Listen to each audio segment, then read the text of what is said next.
It's a primetime Saturday soccer showdown in Pittsburgh, Pennsylvania. Here on the banks of the Monongahela River at Highmark Stadium, I'm Matt Geico alongside Paul Child and Gene Klein. You're watching USL Soccer on ESPN Plus and Pittsburgh CW. It's New York Red Bulls 2 against Pittsburgh Riverhounds SC here, right in the shadow of the Fort Pitt Tunnel, as you see there. The two teams warming up. It's going to be a clash of two teams in the playoff zone in the USL's Eastern Conference, both off to fine starts, as you're about to see right here on your screen. Pittsburgh in fourth with a record of 5-1-6, just the one loss here in their previous home match against Nashville. New York Red Bulls 2 on a nice run recently as well, climbing within one of the top four in the East. They're tight in the standings, but two very different teams in terms of styles. Gene Klein, New York Red Bulls 2, for instance, big on the offense, big on the attack. They've scored 5 twice, they've scored 4 twice, and they have 3 of the top scorers in all the league. Yeah, Red Bulls are well known for their developmental system, from their academy kids all the way up through the Red Bulls 2 to the first team, Matt. And you see some players like Amanda Moreno, who's their leading scorer as an academy, young academy product. Tanari is another guy with 5 goals, and he's also a local product. So they've done an excellent job developing these young players, and I think we'll continue to do so, and we'll see a great attacking side tonight.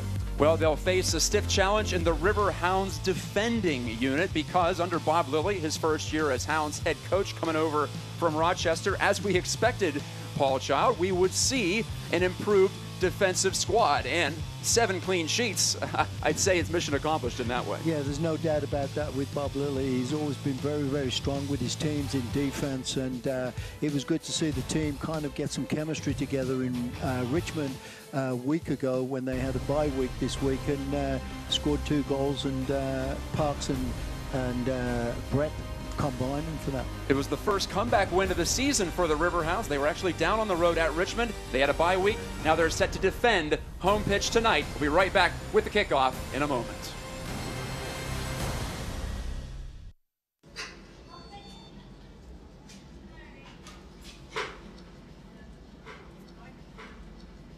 Now, where does it hurt the most? When you have it all the way straight? Down in here. there. It started really hurting, and it would really hurt if I stood on it. It's a little patellar tendonitis, or jumper's knee is the other thing. How's that feel? It feels better. Call 412 Doctors for a same-day appointment at Allegheny Health Network. The temperature is heating up, and so is the action at Highmark Stadium. Come celebrate the 4th of July with us as your Pittsburgh Riverhounds look to stay hot with a 7 p.m. match versus North Carolina FC. Stay after the game and celebrate Independence Day with some of the best views of the Freedom Fireworks at Point State Park. Gates open at 5:30 p.m., $1 beers until kickoff. Purchase your tickets at riverhounds.com or call 412-865-GOAL. Mark stuck the landing. All right, that's enough, you two. Don't paint your brother. No, you can't eat the clay. What can I say? Moms just know. I'm Christine Sorensen, and as a mom, I know parents know a lot. But for the few things we don't know, there's Kidsburg, your go-to resource for all the great things in our area for kids and families. Everything from kid-friendly events, creative learning, and help for parents. It's every Wednesday on KDKA TV, emailed to your inbox and online at kidsburg.org. Through the years, you've done right by investing in your home. And now, you can use that equity to borrow money for the things you need. With a low 1.99% APR and no fees, you can apply for a home equity loan online and use the money to upgrade to that minivan, make home improvements, or finance college. At Clearview, we can help you find ways to use the equity in your home for more important things. Let us help. Visit us online for more information. Clearview Federal Credit Union, the next generation of personal banking.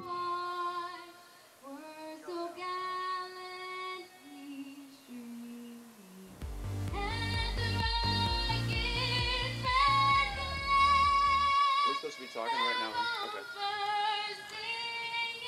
Back at Highmark Stadium, there's your starting 11 for the New York Red Bulls 2. A very aggressive outfit under John Wolenek, the 4th-year head coach, 2016 Coach of the Year. Has his team out in a 4-3-3. I'm Matt Geico with Paul Child and Gene Klein. And Gene, as we discussed in the pregame, Moreno, White, and Tenari, a combined 15 goals between them at the top of this formation. Yeah, that's a heck of a triumvirate for them, Matt. Very talented young players. They're dangerous, they're skillful, they're technical, and certainly they're going to challenge the Riverhounds' back line. At times, they've even pushed Mines up in kind of a forward role, if you will, a very aggressive attacking midfielder. And Paul Chow, here we see Parks and Brett. You mentioned they combined for the 2 goals at Richmond 2 weeks ago. The comeback win for Pittsburgh. The 2 Jamaicans are up there at the top of the formation. The Hounds out on a 5-4-1. Dover and Lee, you see there on the wings in the midfield. They'll be pushing up, but they're technically wing backs in this formation. But I'm intrigued by what Parks and Brett can do together. Yeah, I think they did very, very well in the last game they played in Richmond. And they've even added in there Francois, who gets down the right-hand side of the field and gets these balls across. So now they've got 2 strikers there instead of Brett was playing in the middle more than Parks when Parks wasn't playing. So now they've got a combination. If one misses or doesn't connect, the other one's behind him and can come in and finish off. Well, it is a beautiful day in the neighborhood, Mr. Rogers' old saying.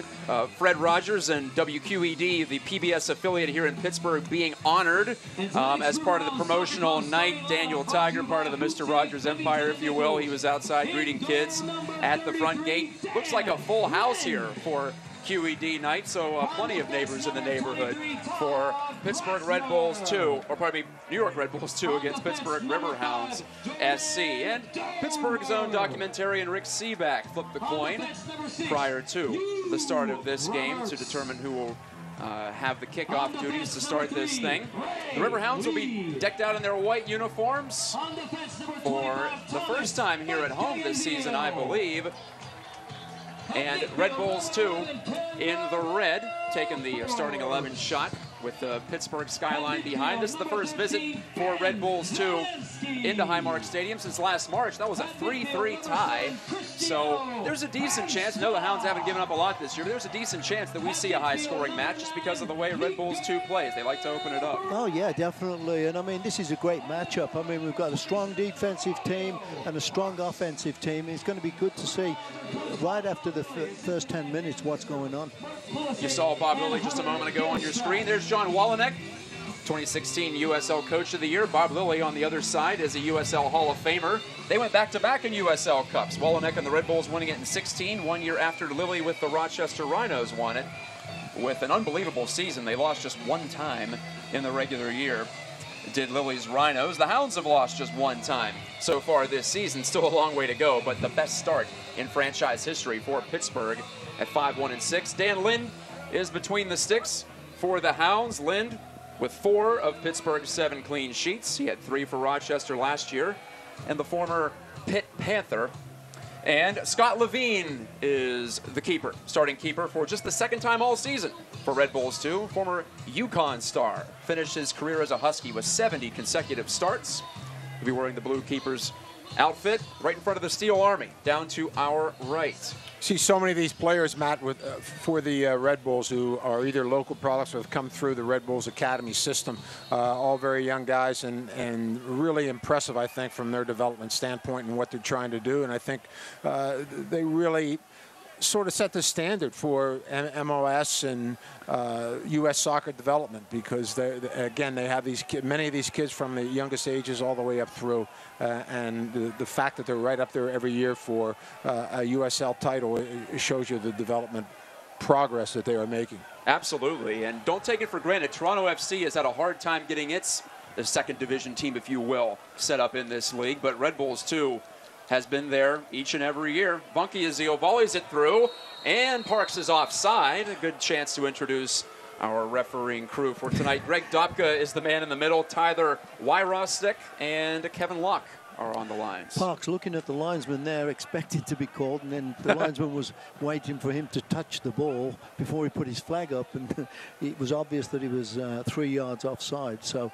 you know, that means that he's really going to push up again. Himself and Brett are going to be really pushing high. Bouncing ball in on Dan Lind, has his first touch on it.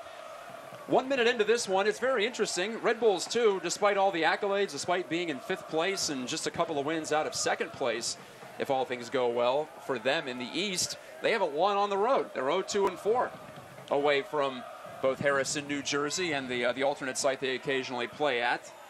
They have won 4 of 6, 4-1-1 at home. And meanwhile, the Hounds, just one loss at home, 3-1-3, just the 1 goal conceded. Last time out here, May 30th against Nashville. And you wonder, Matt, with that road record, is that because of their youth and because they are developing these players and they aren't quite used to the rigors of the road, because everybody in this league knows it's very, very difficult to go on the road. It's not an easy task, and you have to be ready for it, and you have to be able to deal with it mentally. And so it might just be part of their development. And as the season goes on, are they going to get better in these road matches? Pulled down on the far side of the field, Wahab Akwe, the Ghanaian national. Cristiano Francois, the Haitian, whistled for the foul. Playing head tennis at the moment, but now they've just got control of it. And here goes the Hounds. Oh. Errant pass off the boot of Kenardo Forbes, the Hounds midfielder, former Rochester Rhino star, now here in Pittsburgh, following his old head man, Bob Lilly. Pratzner, another former Rhino, sends it up to Francois, who turns and puts it right to the 6, and that's where it's gobbled up by Levine. As we said in the beginning too, Matt, this is where you're going to see Francois. I think he's looking to get out wide, whether it's on the left side or right side, and get these balls across as quick as he can to these 2 strikers. We're used to seeing him on the near side here, the right side for us. So he's roaming a bit. Yeah, he's sort of playing in behind the 2 strikers, isn't he, Paul? Like you have Parks and Nico Brett up front with Francois in behind them, as opposed to being wide. And honestly, that's spot usually reserved for Kevin Kerr. Yeah, so, really, we're seeing a little different look. Kerr on the bench, the 6th-year Riverhound, Hounds all-time leader in minutes played, right up there, top 3 in points and goals. He'll start on the sideline as Ben Zemansky, another one of those veterans, 30 years old, out of Akron, has that ball go off him last and into touch. De Vera's throw in was pushed right back in his direction. He'll get a second try. Yeah, Thomas did really well there, getting his foot in front of the player to get that ball, disrupt that play. So, speaking of the bench, Joe Greenspan is active for the first time since week 2. The Hound central defender, 6'5", out of the Naval Academy. Yeah, was battling a calf injury for 2 months. That's a real plus for the Riverhounds to get him back. He was very dominant in the first few games that he played, and of course he's coming from considerable experience in MLS Forbes with Minnesota United. Through. Sorry about that, Gene. Forbes trying to pull off a highlight reel play. That was a nice play there, Gino. If it had come off, I mean, it was quick thinking, knowing where the player was, and unlucky, or the defender did very well to read it. Actually. That's sort of the quick stuff we need to see, Paul, right? Yeah, to break some of these teams down, and certainly with Parks, Brett, and Cristiano, they have some players that can play very quick. Kenardo Forbes is very good playing through the midfield, and you have Zemansky, who's the kind of player that's going to clean everything up behind them. Sure. So we'll see how this continues to evolve over the course of the night, but it should be a dangerous lineup for the Riverhounds. Bob Lilly called the 2-1 win at Richmond 2 weeks ago the team's most complete effort of the season. Here's Pratzner sending that one out in the direction of the Monongahela River over the screen. Fellas, they outshot Richmond 20-3. Yeah, but they had to come back. They were trailing 1-0 in the 60th minute. In the second half, it was a great turnaround. I did get to see that game, and it was very, very impressive the way the Hounds really turned it back around after losing 1-0, you know. And it was good to see, and I'm sure Bob was really pleased with that. Going you into the break, you had to be pleased, when you watch that second half of the response by the team and how they were dealing with that. It's always difficult to play in City Stadium in Richmond, and the Riverhounds responded to that being one goal down very well, and really did a terrific job in the second half. Yep. It was something like their 7th game in 3 weeks, so they left it all out there at City Stadium, knowing that they would have the bye week. It was great going into a bye with 3 points, and I know Bob was very, very pleased with that. Jordan Dover on the throw. The Canadian native tosses it over the top toward the edge of the box. Now it's headed to Zemansky, volleys it through, right back to Zemansky on his foot. Oh, former nice MLS move. player. Zemansky, back post cross a little too far for Nico Brett. but he'll eventually get on the end of it there near the corner flag. Francois, heavy touch, but the Hounds regather. Lee, Forbes, Francois now on it. Francois and Forbes, former teammates with the Rhinos of Rochester. Forbes overtaken there on the far side. And Red Bulls 2 has its first break potentially. Oops, bad touch there. Given on Bad back touch here, by Caceres. Caceres. Yes, Yeah. he mishandled. Forbes, Parks was ahead of the pack, but couldn't catch up. Yeah, I thought for a second the Red Bulls were going to try to head it back, and if they would have, it was a very alert decision because Parks was right on top of it. Yeah, I was thinking the same thing he was, that he was going to head it back to the keeper, and the defender did well to change his idea right at the very split second. Red Bulls 2 has 25 goals, averaging nearly 2 per match. But they've been shut out in 3 straight road matches. Meanwhile, the Hounds haven't scored in 3 straight home matches in league. They did get one against Cincinnati in U.S. Open Cup, but that was even late in that match. You know, it's really interesting. You mentioned at the outset, Matt, the different styles and how we're trying to play with it. The Riverhounds almost, Paul looks sort of like a diamond. Yes. With Vankia Zeal anchoring that diamond, and then Zemansky and Canardo Forbes also playing centrally with him to allow that space for their for Dover and Lee, and Francois at the point of that diamond underneath Nico Brett and Romeo Parks, whereas pretty much the Red Bulls look clearly in almost a 4-3-3 setup. Yeah, so. yeah, they're really in their set positions. It looks like they got 4-3-3. But that does allow, I think, from a Riverhound standpoint, a lot of freedom for Francois, for Parks, and for Nico Brett, knowing they have Vankia Zeal, Zemansky, and Canardo Forbes, who are all 3 big-time ball winners. Yeah, covering for the him, yeah, Riverhounds. for sure. Header by Kevin Paulitz out into the midfield area, but the Riverhounds are on it again. No whistle and a stoppage in play, a foul against Pittsburgh. Pittsburgh, the last 3 matches, 55% possession, so they've done better at controlling play. Here's a flick attempt that goes nowhere. Quick. Brian White gave it up, and the Hounds now on the quick counter. And there goes Parks with his speed. Trying to get around Paulitz, and he's there. Oh. He's into the area, lays it back, and it's stopped Oh. by Levine.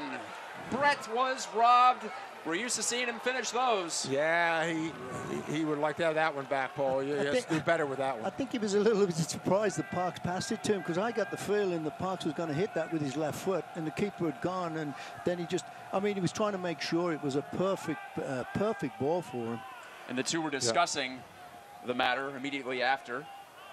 But As we see here with Parks and Paulitz, and I thought Paulitz had him right here, and then all of a sudden he lets Romeo turn the corner, and it's a nice little rollback from Parks to Nico Brett, and honestly, he has to put that in the back of the net. Yeah, for sure, and that's a combination. They're getting it together. They really are, Gino, right now, and it's good to see them even get that chance. But like you say, that should have been in the back of the net. Yeah, I was surprised how Paulitz, the defender, sort of handled Romeo Parks on that when he gave him the inside and let him spin off, and then he's trying to, he's trying to yank him down. It's, so I think he's deceptive though, Gino Parks. I just don't. He's got such a long stride. Well, I think he thought he had him cut off, didn't he? Yeah. He had that angle, and then Parks took that extra little burst and got inside him and behind him, and by that time it was a little bit too late, and the Red Bulls dodged the bullet there. See that? Here's another chance on Parks' volley. Parks at 6'3". You're right, guys. He does deceive some players with that speed.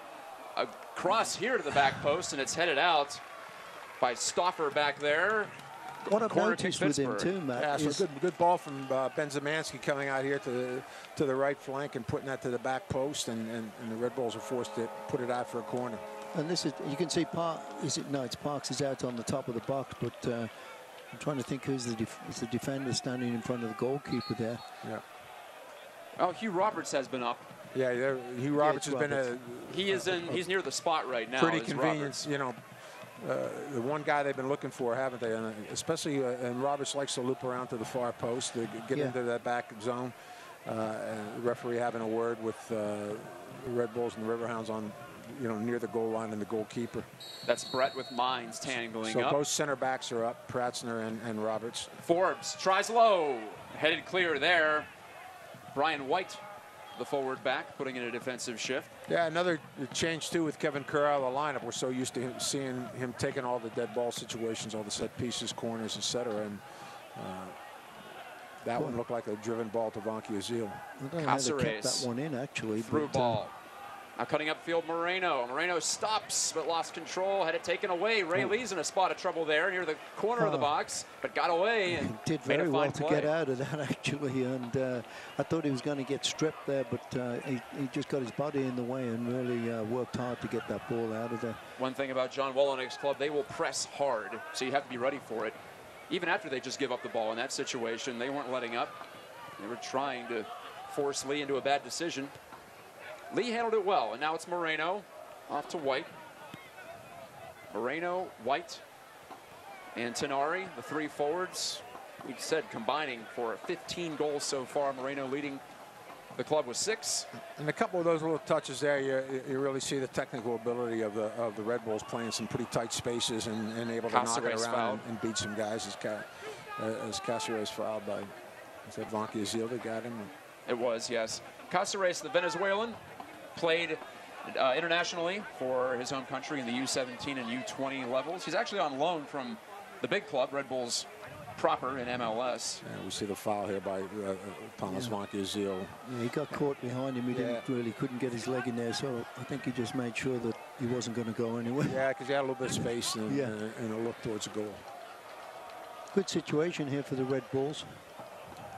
Yeah, dangerous ball that right there, because you're a little bit of an angle, Paul, and you can swerve that in towards. And somebody's going to make that first. Lima left foot, getting in the way was Zemansky, clearing it up at least out to beyond the penalty arc. In fact, and the Riverhounds take this throw. We're into the 14th minute. It's been an exciting start despite no goals. The Hounds probably should have one. That's been the story of the season for them, especially at home. They have not finished their chances. They've generated plenty. True. Zemansky wins that aerial, but the Baby Bulls come down with it. Yeah, that was fired ahead by Caceres, too far for anyone to catch. Wasted there, yeah. Brian White was the intended target. Stepping up, Ray Lee, Missourian, lost control off the chest, and then Francois bangs into Caceres from behind for the foul. Caceres there did well. He threw himself in front of him to get that free kick and knew he was coming and he was going to get that call from the referee.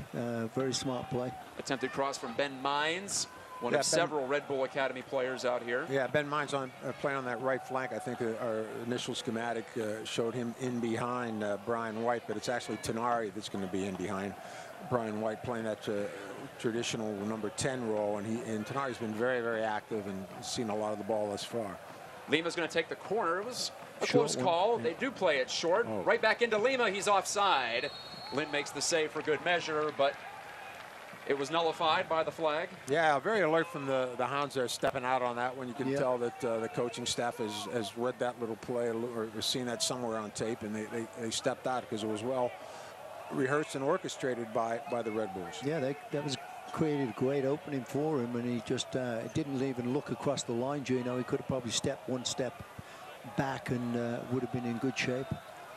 Deep ball here from Lind. Brett unable to win it.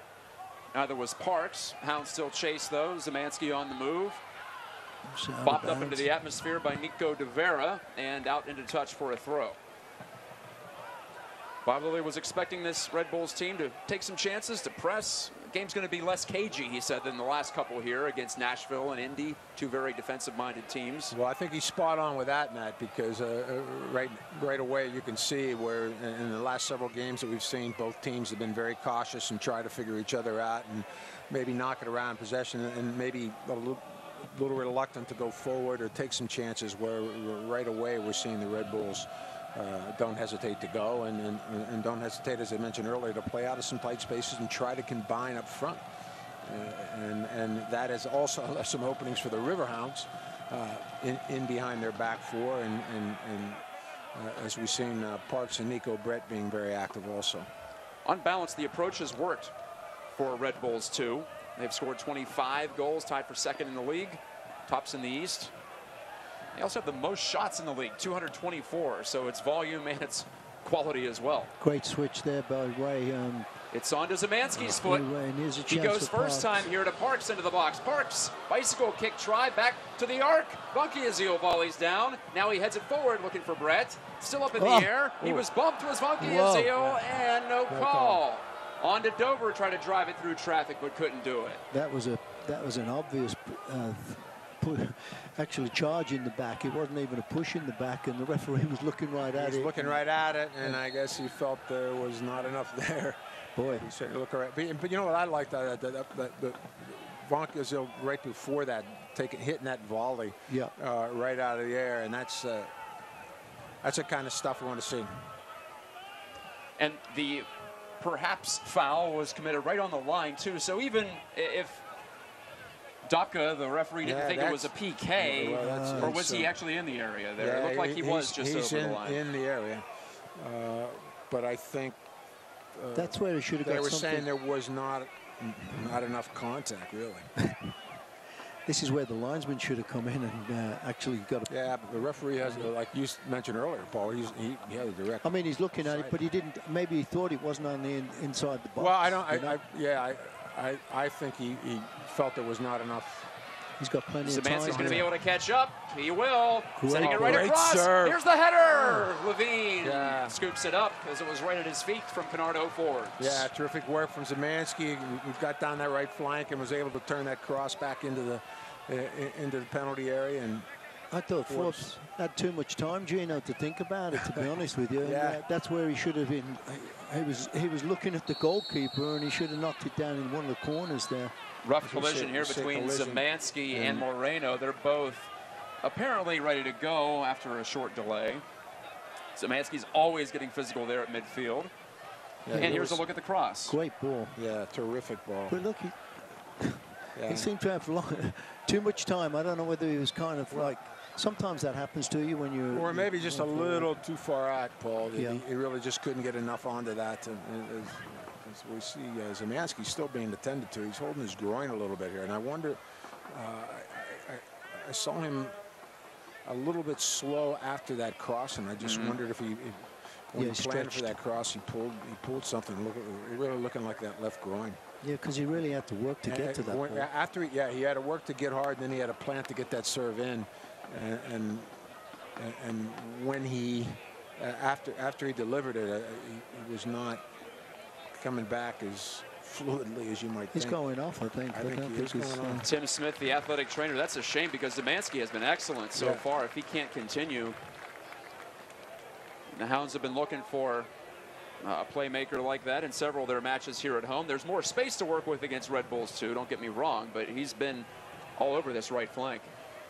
Yeah, and it's a shame because he's dealt with a number of injuries, and when he was in MLS in Portland, and he's just, you know, off of that break, I'm sure coming back healthy and fit and probably feeling as good as he has in a while. And let's just hope this isn't a big setback for Ben Zemansky. So the Hounds will play with 10 for the time being as Red Bulls 2 sends it to left flank, but quickly cleaned up by Dover up ahead, and nearly a mishandle there by Akwe.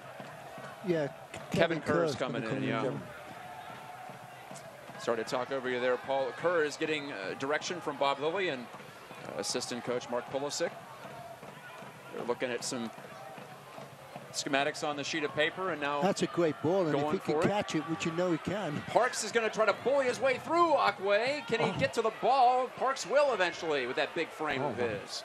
Romeo Parks in the corner. Boy, it's good to see He's activated Parks early on, isn't he? Yeah, he's battling for these balls too. Oh, a fine move from Lee. A fake to the inside, then to the outside. Oh, that's a good Lee ball. wants to get it back here from Forbes. Ooh. Oh my, nearly off the carom he put it in. It goes out for a goal kick. That would have been nice if it had been in the right direction, but what a great ricochet. You know, I was watching Akwe, though. I mean, he had a couple chances to either play that back to Levine or put it out earlier, and he's trying to do a little shake and bake and move and stepping over, and Parks is closing him right down. So, you know, I think those guys got to learn. You got to play a little bit quicker in the back and restart the play. Parks came from a long way there too, and it's good to see him take up cover some ground and got there and really battled for the ball, which I haven't seen him do a lot of that this year. I think some of that might have been fitness, too, when he first came back. He had the leg injury for a couple of weeks, and well, now he looks ready to go.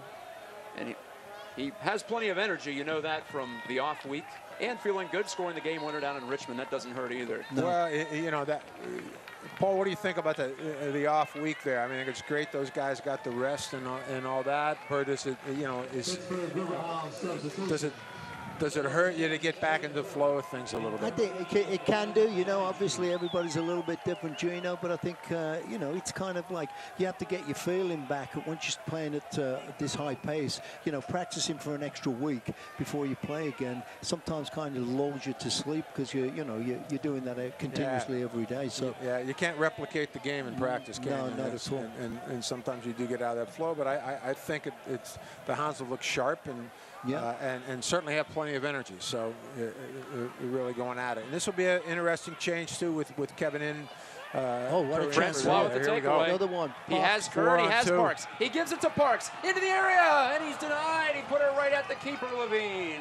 4-on-2, man. They got to do a little bit better with that one. And you know, Kerr was right at the middle too. You know, if he didn't have much, if he couldn't see anything, he should have thought right away.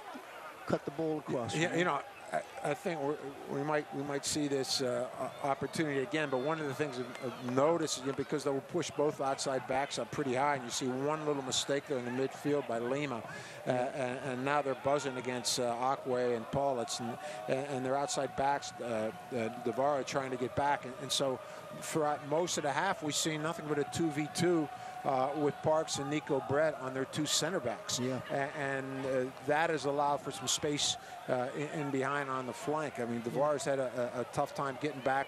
We see it when we saw Zemansky make that run to the right side, and I think we've seen Conrado Forbes a little bit go into those spaces on the left. So the Hounds are starting to look to exploit that situation. Yeah, they're getting some chances too, Gino, there. And again, like I said, Kerr was at the far post and he threw his hands up in the air after he took that shot because I think he was right between two of the defenders and he was in a great location for a good hit, you know, driven ball across the box. Yeah, I mean, again, it's been the Red Bulls, as we mentioned earlier from the outset when Matt was going through the preview, they want to attack, they want to go at you. But they have certainly left themselves vulnerable in the back, and their entire midfield is going. There's a big disconnect with the two center backs, and so they're putting a lot on the shoulders of Akwe and Paulitz. Yeah. Well, this is what they do. This is how they play, and it's worked out for them. They've given up quite a bit, but they do score more than they give up. But against the Riverhounds, a defensively structured team, there's Bunky Azil grabbing onto the arm of Caceres. Yeah, it's the second time. He was getting caught in the wrong positions a couple of times lately. We've seen that, and he doesn't usually do that. Yeah, and I think don't you think, Paul, where Bunky Azil's playing, you don't want him on the outside. No? I mean, you want him centrally in the central, so he can pick up and destroy. Really, right. Free kick here, about 40 yards out for the Baby Bulls. The captain, Tenari, lays it in, and it's off ahead. What are they going to say? Corner kick. Corner kick for New York. First one for the Red Bulls? Is that second one. First one from the left side. Yeah, they took that short one from the other side of the field. They might be trying it again here. Andrew Tenari has 4 goals. That time he tried to play set-up man from that distance. And it'll be Christopher Lima, 21-year-old. Bob Lilly shouting out some instructions there defensively to his players. He's expecting something. Well, it looks like he was pushing some guys a little bit more towards the ball. Drive it near post. Francois headed it off. One-time drive and just wide by Caceres Jr. He did well to hit that the way he did on that ball because it was spinning at a real high rate, and when he hit the ground, he just got over the top of it perfectly. And if that had been on target, that would have been a cracking goal. Yeah, that really would have. He really got around on that, didn't he? He was coming away from him. He was able to get it. I didn't think he could get that kind of power on that ball, but he did. We saw a goal scored in a similar fashion in that fantastic Spain-Portugal match yesterday in the World Cup. The name of the Spanish player who scored it eludes me right now. Nacho. Would have been Nacho. Yes, how could I forget that name, right? Here are the Hounds again on the quick counter. Francois has a step. He tried to go square, and he'll have Kerr eventually. He'll regather it now. He'll go back. There it is. Yes! Goal. They score. The Riverhounds have a goal on home turf, and it's Brett with his 7th of the season. Look at you, state-of-the-art Brett on top again, and he makes up for his earlier miss from close range. Hey, deadly at 6 yards. This guy is deadly anywhere in that 6 yards or penalty spot. Anything pinging across there, he's going to get on the end of it. But again, terrific serve, and we see again them exposed on the flank. Francois going left. Here comes Kerr coming over from the right. Nobody out in that area, and terrific delivery from Kevin Kerr. Nico Brett is not going to make any mistake on this one. I think Kevin Kerr just picked him out, Gino, and totally really picked him out. Driven ball right to him. Right between the two players, and picked him out. What a great finish. But it's what we said before. The Hounds are having great success out on those flanks. They're pushing both outside backs up. They're leaving the 2 center backs to deal with that. Lima's, I think, more their number 6, and he's not getting back to help, and they're having a lot of space out there. So they finally got it, and again, terrific combination. Great work from Francois to get it to Kerr. Kerr, terrific delivery to Nico Brett, and Nico Brett was not going to miss that one for sure. It looked like a missed chance initially, but Kerr gathered, and well, he knew what he wanted to do with that. Coming off the bench, Kevin Kerr has a team high 4 assists on the year now after that lovely service to Brett. Nico Brett, the former Robert Morris University star, went on to the West Coast for a bit, and now he's here in Pittsburgh. Missed kick by Lynn will hand the throw to the Baby Bulls. Not quite high enough for Snow. I think Danny Lynn is normally considerably better on those clearances. Let's just put it that way. So a 1-0 lead for the Riverhounds. It's been a while since they've had one of these to work with on their home surface. And there have been plenty of loose balls and opportunities for the Riverhounds. Here's Levine way out, pressured by Brett. Levine's going down the middle of the pitch. He's got 3 runners there, and Lee had to get back in time to prevent that. Up the field they go again. Plenty of time for this breakaway now. Parks, will he line it up? He'll play it square for Francois. Kind of stepped on the ball. Now Kerr tries the volley. It slides right through. Brett! I thought he was offside. He was offside. Yeah, he was. Mile offside. The flag was up, and he way up. He might as well give it a shot. He knew it too, so he was like, they're initially calling a corner. I don't know how, because Brett was well ahead. We're waiting for this call. What are they saying here? Greg Dopka is the man in charge. They will give it a corner. Are they saying that he wasn't offside? That he wasn't offside, but are they saying that the Bulls had possession at some point? I'm not sure. I don't think they did. No, it was a wacky carom. They just didn't call him offside, and it looked like he was a mile offside from there. So now Nico Brett thought he was offside. Headed clear from the 6, and now Tenari takes care of the rest. What manic, frantic action here in the first 30 minutes. And this one was out before Kerr sent it toward goal. That challenged Levine, here's the replay on this one. Kerr takes the shot there. There you see the last defender at the edge of your screen. They're playing off because it came off the defender. Okay, because cleared it. Right, because Red Bulls had the chance to at least they had a chance to play it. Right. Yep. Okay, so Brett actually missed a golden chance there. That would have been a goal. Yeah. And that would have been a heck of an argument afterward if that would have counted too. Nico Brett could easily have 3 right now. He really could, and he should have. He should have at least 2. I mean, you want to get the. It's great that he's getting the chances. Obviously, as a forward, that's all you really want. If you get the chances, it's up to you. Well, I mean, Red Bulls though have to sort things out a little bit in the midfield and their back 4 because they are so stretched out and all over the place. That last counter was almost comical. They had guys all over the place. Well, it was a bit of deflection, then boom, they were all pushed up. Everybody was out, and again, only Paulus and Aquay are back, and they have to keep those guys a little tight and compact. This reminds me of a couple of matches from the 15 season here at Highmark Stadium. We haven't seen one this out of control in a while. Well, here's a chance now for New York. Ryan White plays it through, but Tenari couldn't get anything on it. He rolls it right in on Lynn. And he comes up limping a little bit. I thought there was going to be a divot there. Yeah, I know. Actually, but, and he's and you can tell it hurt him pretty good. Yeah. Those hurt. He's grabbing his ankle. This is not the natural surface at Red Bull Arena. You have to be a little more precise with it. Yeah.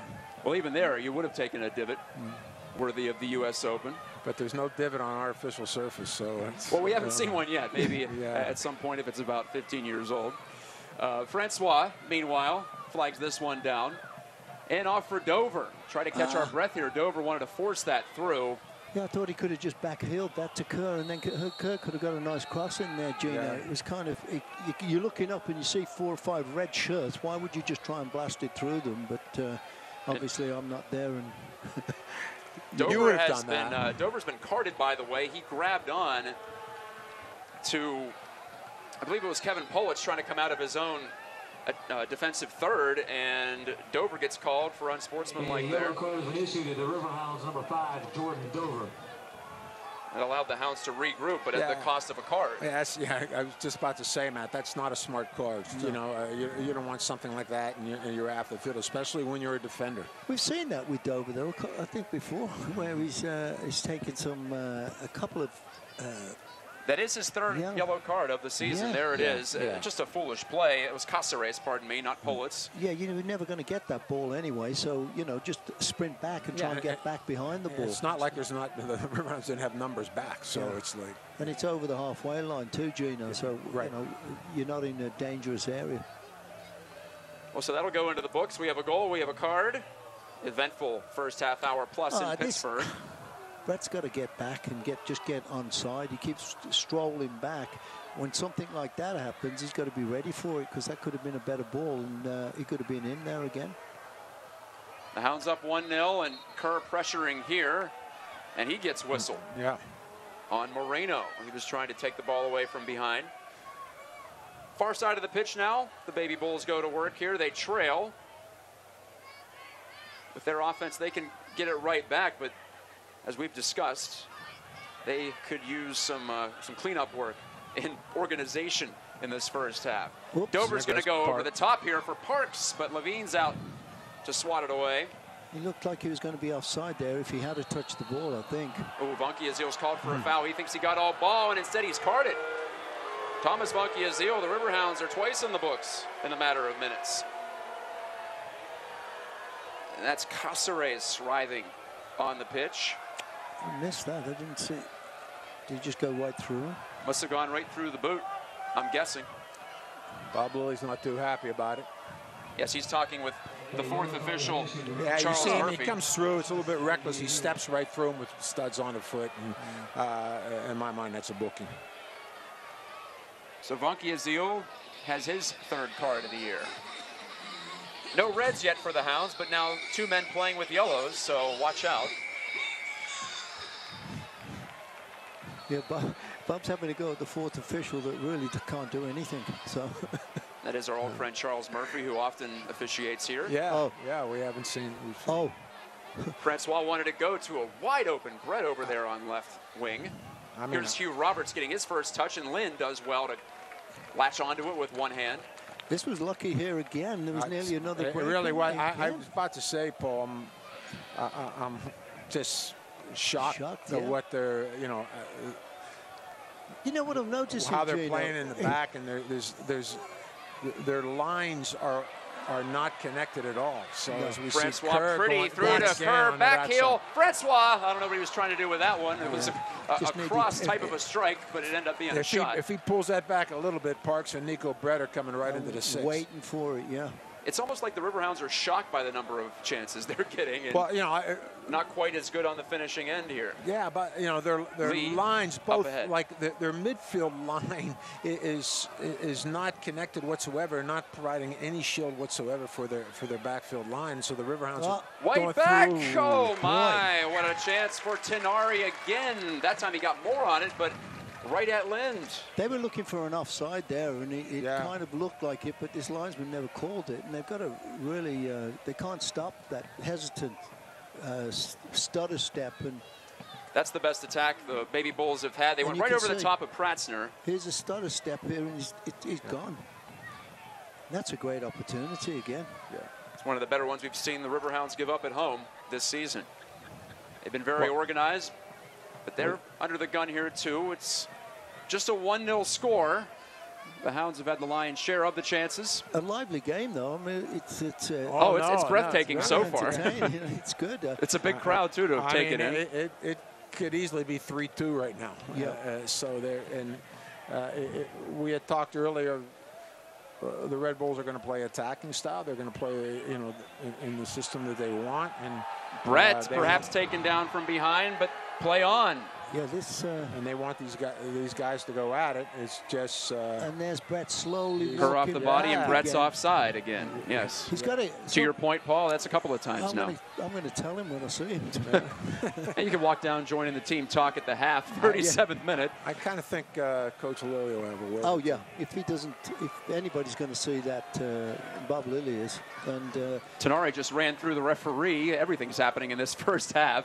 As Parks pressures Akwe over there. Yeah, I mean, there's no reason for that though, Gino. Is there really when you're a forward and you're just 3 yards? And Akwe's very slow awkward and very.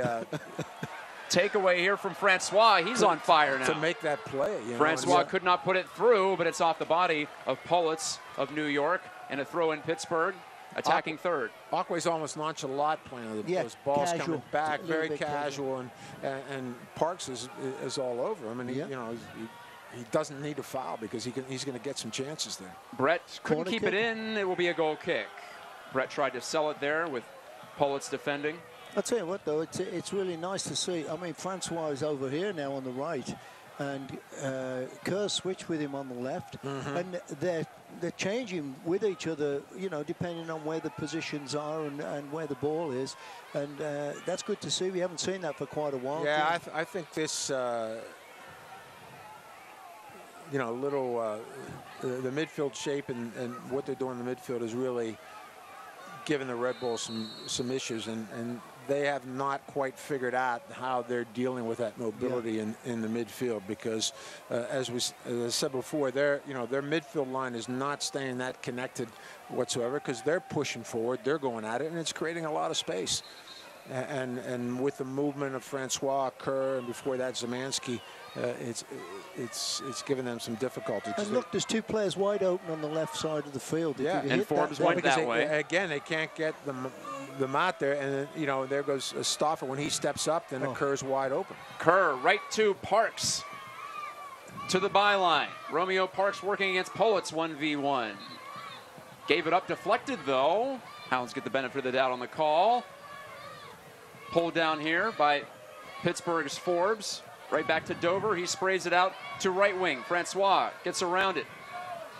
He tries to split the two, and he does, and he's tripped just outside the box, but it'll be a dangerous free kick for Pittsburgh in the 39th minute. Well, and I think that has to be a little bit of a booking, or yeah, I mean that's a deliberate. I mean, because he split them, and he's going in on goal. And he was actually about another 4 yards closer to the box than where. Right, I think that's a bad spot. The foul, well, maybe not. Maybe it was De Vera touching him first before he got close to. The stripe. Matt, I'll give it to you. It's right there. You're right. The bump he started going down where he got clipped. Yeah. And that's about the momentum carried him a little bit now. closer. But at any rate, this is a fine chance. But we'll take this especially cross. with Kevin Kerr delivering these balls. He's expert at whipping those things in, looking for the big guys on the corner, the 6. He's going to look between the penalty spot and the 6-yard box. And there Kevin Kerr looking for his second assist, assist, and Bunky Azil was the target. A little bit behind it, you know. A little bit behind. He needed to, because that's kind of. He wants to get it in that second 6 between the 12, between the penalty spot and the 6, and it was right towards the penalty spot. And everybody spot. was expecting that too, Gino. So that was a little bit off for him for a change, but dangerous nevertheless. After that close call, Bears reminding the Riverhounds do not have a penalty kick attempt this season. Kind of rare, a third of the way through.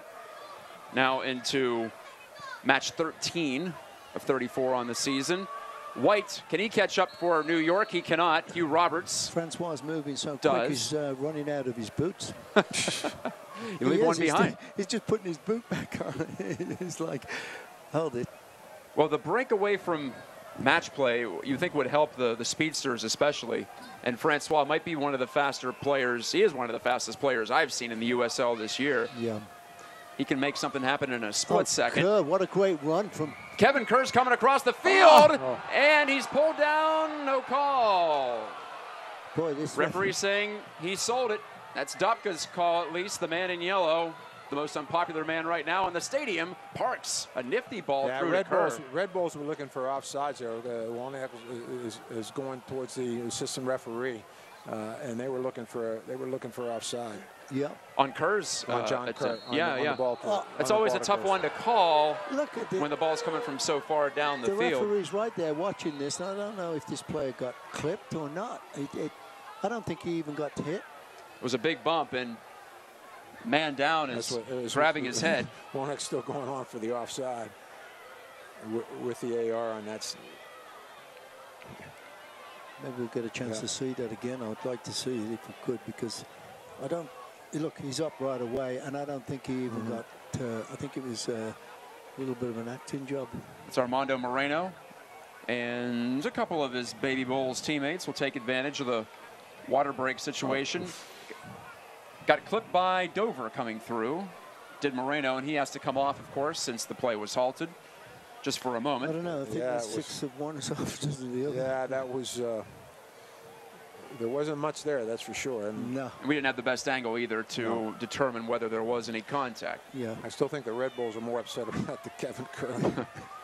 That's what their coaching staff was. I don't think he was offside, Gino. He came from way back on the halfway line and started sprinting right towards the middle of the field. And I just think he got 2 or 3 yards behind the Red Bulls after the ball was kicked.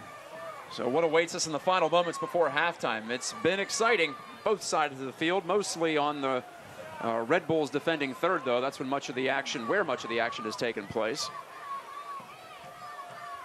Pratzner heads it. Casares stepping up, but Lee's there to clear. Rayleigh bouncing that out up into the stands on the near side. This might be the biggest crowd of the season for Pittsburgh. The only home match of the month. Fluke of scheduling for the Hounds. They'll be back again on July 4th. Yeah, that'll be a big crowd too with the fireworks going always on. Always is, yeah. Here goes Francois, and you know Dover over the top again. There is Francois against De Vera. Francois cutting, hesitating. Cristiano Francois. Nice ball. A good switch of play here. Forbes, does he have some room? He wants Kerr instead, and a miss hit from Kevin, and out. Okay. You could see Kevin Kerr there chomping at the bit. He was winding up, waiting for that one, and you could see it was like he got over anxious and didn't get the connection he wanted for sure. So many looks for Pittsburgh. At least they put one in. They can say that. They have the lead, and they can work on that. But it has felt like the visitors have been vulnerable tonight, and the Riverhounds are going to want to but the make visitors sure also, they can get it going. are dangerous, and yeah, they are, as we saw right there. They can get behind you in an instant, can't they? They really can, and they can easily pick one up here, and all of a sudden it's a level game. So the Riverhounds are going to have to make sure they don't switch off at all. Yeah, can't let them back into the Moreno game. To Mines, and now back to Moreno on the overlap. Bunky Azil, a fine slide. Off of Red Bull there, and the referee again behind the play. Bunky Azil throws his head back. He thought that perhaps the referee could see it. That's that corner of the field that is the jurisdiction of the headman, Greg Dopka. Corner kick, New York, number 3 in the first half. They'll go short. Lima to De Vera, right to the spot. It's up in the air. Roberts rising, turning, and Lee again saves the day. They'll add 2 minutes to the first half, we're being told from the sideline. That's a Riverhounds throw in there. Yeah. It will be, and it's taken by Forbes. Has a man, Parks, who makes a run. Romeo Parks on the cutback. Corner kick, Pittsburgh coming up on Casares' deflection. Great time for a corner kick here into the overtime, and what a great time to go ahead if possible. Yeah, it'd be great to pick up a second goal and go into the locker room up 2-0. Well, they have to feel like they deserve at least 2 here. With all the in-the-box chances they've had. Yeah, and that's what happens when you start creating so many chances. You've got to feel comfortable. These guys have got to know that, hey, one's coming any minute. And we have Kevin Kerr back to his normal spot of taking these corners. Kerr checking in for the injured Ben Zemansky for joining us late. There's a good one there, but a foul against Hugh Roberts. Ben Zemansky out. He appeared to be clutching his left groin after he delivered a delicious cross to Nico Brett, and he missed. Brett eventually converted the Kerr cross a few moments later, and that's been the only score of this one. I'm Matt Geica. Gene Klein and Paul Chowder alongside, as usual, here at Highmark Stadium in Pittsburgh. The Hounds in search of win number 4 in home match number 8. They've only lost once. Overall, they've only lost once at home. Offside are the Baby Bulls. White. Yep, Brian White. I'd like to see Nico Brett and Parks put a little pressure on there. Don't let them come out so easy as they did there. Like, let this player just take his time and then just knock a ball right through to a midfielder that came back and picked it up. They could put a bit more pressure on that player, make it more difficult to make that pass. Yeah. Final moments here of the half. Kerr is called for the foul. Yeah, as we said, they'll push the 2 outside backs up very high and let the 2 center backs or one of the midfielders drop in between them to build out of the back. And so you do have almost a 2v3, sometimes a 2v2 there, and those are the times that Hounds will be really dangerous. There you have it for the opening 45 plus 2. Nico Brett's 7th goal of the season off the assist from Kevin Kerr. That came right around the midpoint of the first half. That's it, but wow, what action to describe here. We will take a little break, take a drink, take a breath, much like the players will at half here. We'll have a little celebration of 50th anniversary of Mr. Rogers' neighborhood. The Hounds haven't been so neighborly in the first half, and they lead it against the New York Red Bulls 2. We'll be back with halftime festivities and a review of what we've seen so far in just a little bit. Keep it right here on ESPN Plus and Pittsburgh's CW. Both coaches there talking to the referee. I'm kind of like be curious to hear what they're asking. I think Bob Lilly's a little bit upset with that's a great goal, but with some of the calls. Well, we'll be back in just a second to go over all this. Keep it here. A lot of clients ask us what makes us different. The first thing that comes to mind for me is signature collection. We truly are jewelers. We're passionate about jewelry. We understand the process of making jewelry and what it takes to make the highest quality product at the best value. We travel the world to bring back and create the most unique diamond jewelry collection that you will find anywhere. If you've never shopped Joyce's, I personally invite you to visit our store. I know you're gonna love it. At Joyce's Jewelry. I just want to make sure that I just do everything I can to just protect him and love him and just, you know, just be the best mom I can be. Yeah. And with your first, you want to know the doctor because you want to be comfortable with them. Yeah. I don't want to feel like I'm at a baby factory. Be like this. The region's fastest growing labor and delivery program is at Allegheny Health Network. The temperature is heating up, and so is the action at Highmark Stadium. Come celebrate the 4th of July with us as your Pittsburgh Riverhounds look to stay hot with a 7 p.m. match versus North Carolina FC. Stay after the game and celebrate Independence Day with some of the best views of the Freedom Fireworks at Point State Park. Gates open at 5:30 p.m., $1 beers until kickoff. Purchase your tickets at riverhounds.com or call 412-865-GOAL. Mark stuck the landing. Through the years, you've done right by investing in your home.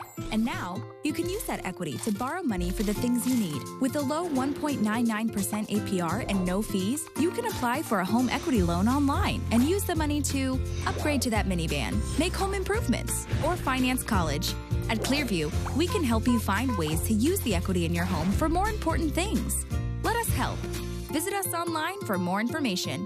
Clearview Federal Credit Union, the next generation of personal banking. Entertaining first half here on Pittsburgh CW and ESPN Plus. Matt Geica with Paul Child and Gene Klein. There you see the halftime score, 1-0 Pittsburgh over New York. First visit of the season. First visit in more than a year, in fact, for Red Bulls 2 to Highmark Stadium. All the usual sights and sounds included. In addition to the 50th anniversary of Mr. Rogers' Neighborhood, which, if you don't know, was shot right here in Pittsburgh, each and every episode across town at WQED. We have a special feature here coming up for you related to the Riverhounds and their connection to WQED. And then also, we'll take you behind the scenes of a typical USL broadcast. How do we do this thing? You're about to find out. We will return in just a second. There's an abundance of people, places, and moments that shape the rich history of Pittsburgh. There's so much heart, soul, and pride in the Burgh, the black and gold, the city of champions. And one icon in particular that is very special to Yinzers is Fred Rogers. Mr. Rogers' Neighborhood is a beloved series that was filmed in Pittsburgh. It first aired in 1968, 50 years ago, and that's cause for celebration. Right here at the WQED studio is where Mr. Rogers' Neighborhood was filmed and produced for its entire run. Hounds goalkeeper Dan Lind and Ammo got the chance to take a tour through the studio and take a walk in Fred Rogers' shoes.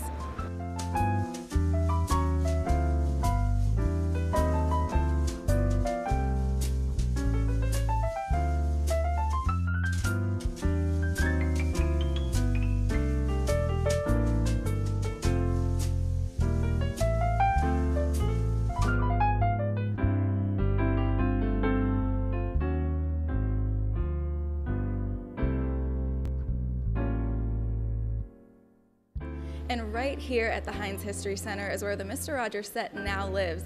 You can see his family room, his castle, his iconic cardigan sweaters, and so much more. The people of Pittsburgh will be sure that Fred Rogers and the heart and values of Mr. Rogers' Neighborhood will forever live on in the soul of the city.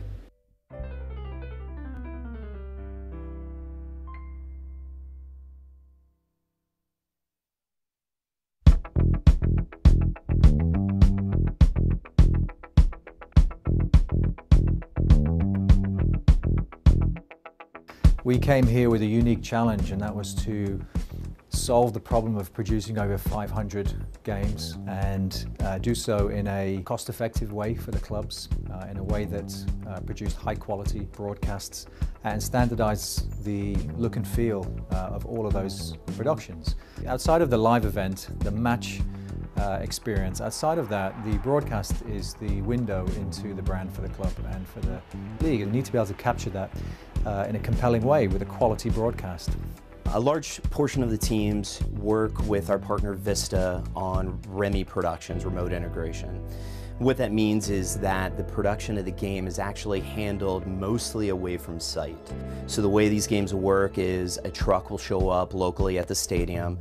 There'll be 4 camera operators there, and those signals are sent all the way here to Fort Lauderdale. And here locally at Vista, the game is cut. The game has graphics put on top of it. Replay is done here, and in many cases, the play-by-play is actually done on site here at Vista as well. So after the game is fully produced, we have a signal that goes to our partner ESPN Plus for US distribution. We have a signal that goes to YouTube for international distribution. And then for the teams that have an over-the-air local broadcast regional sports network deal, the signal is sent to their partners as well. So even for the games that aren't done with a REMI production, all games flow through Vista, and all those signals have to get sent out all over the world to reach the fans of USL. Because of those REMI productions, we'll oftentimes have 5 or 6 games going on at one time. Nobody is doing sports REMI productions on this level consistently. We have built one of the largest REMI production models of any league in the world. And now we're able to deliver anywhere in the world to our partners at ESPN, fully produced matches from all over the country. We couldn't be more thrilled with the progress we've made and some of the innovative things now we're going to be able to start to bring into the broadcast moving forward. Well, there you have it. Now you know how we do it here on ESPN Plus, on Pittsburgh CW here locally, one of the handful of matches broadcast on local television. And the home team winning it tonight through 45 minutes. Riverhounds 1, Red Bulls 2-0. Matt Geico with Paul Child and Gene Klein. And guys, easy to get in the soccer mood this time of year. Well, this year in particular, because it's a World Cup year for the men that's going on right now. And we were very happy to find out, I know all of us were, that the United States, Canada, and Mexico, the unified bid, if you will, won the 2026 World Cup. So as you see here, a quote from Jake Edwards, USL president, saying the Cup will once again be a catalyst, a growth driver across the region. Future generations, players, coaches, and fans will benefit for decades to come. Hard to disagree with that. No, very hard. It's a great thing to have the cup back here. And I'm sure everyone's real looking forward to it. It'll be an exciting time, and absolutely FIFA made the right decision bringing it over here in North America. And you heard that well, the USA had been in on the last several cup bids.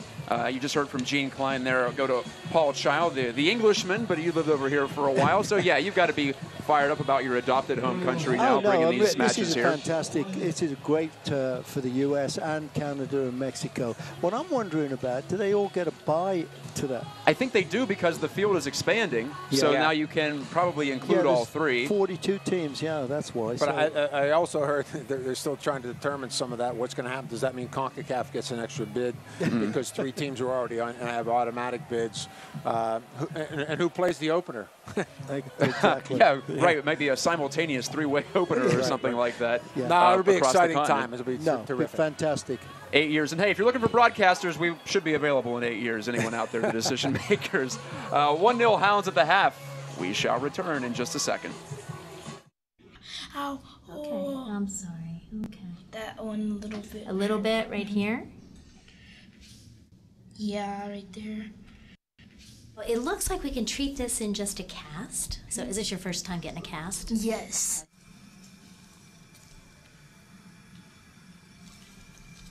Does it feel nice? Yeah, it feels nice. Call 412-DOCTORS for a same-day appointment at Allegheny Health Network.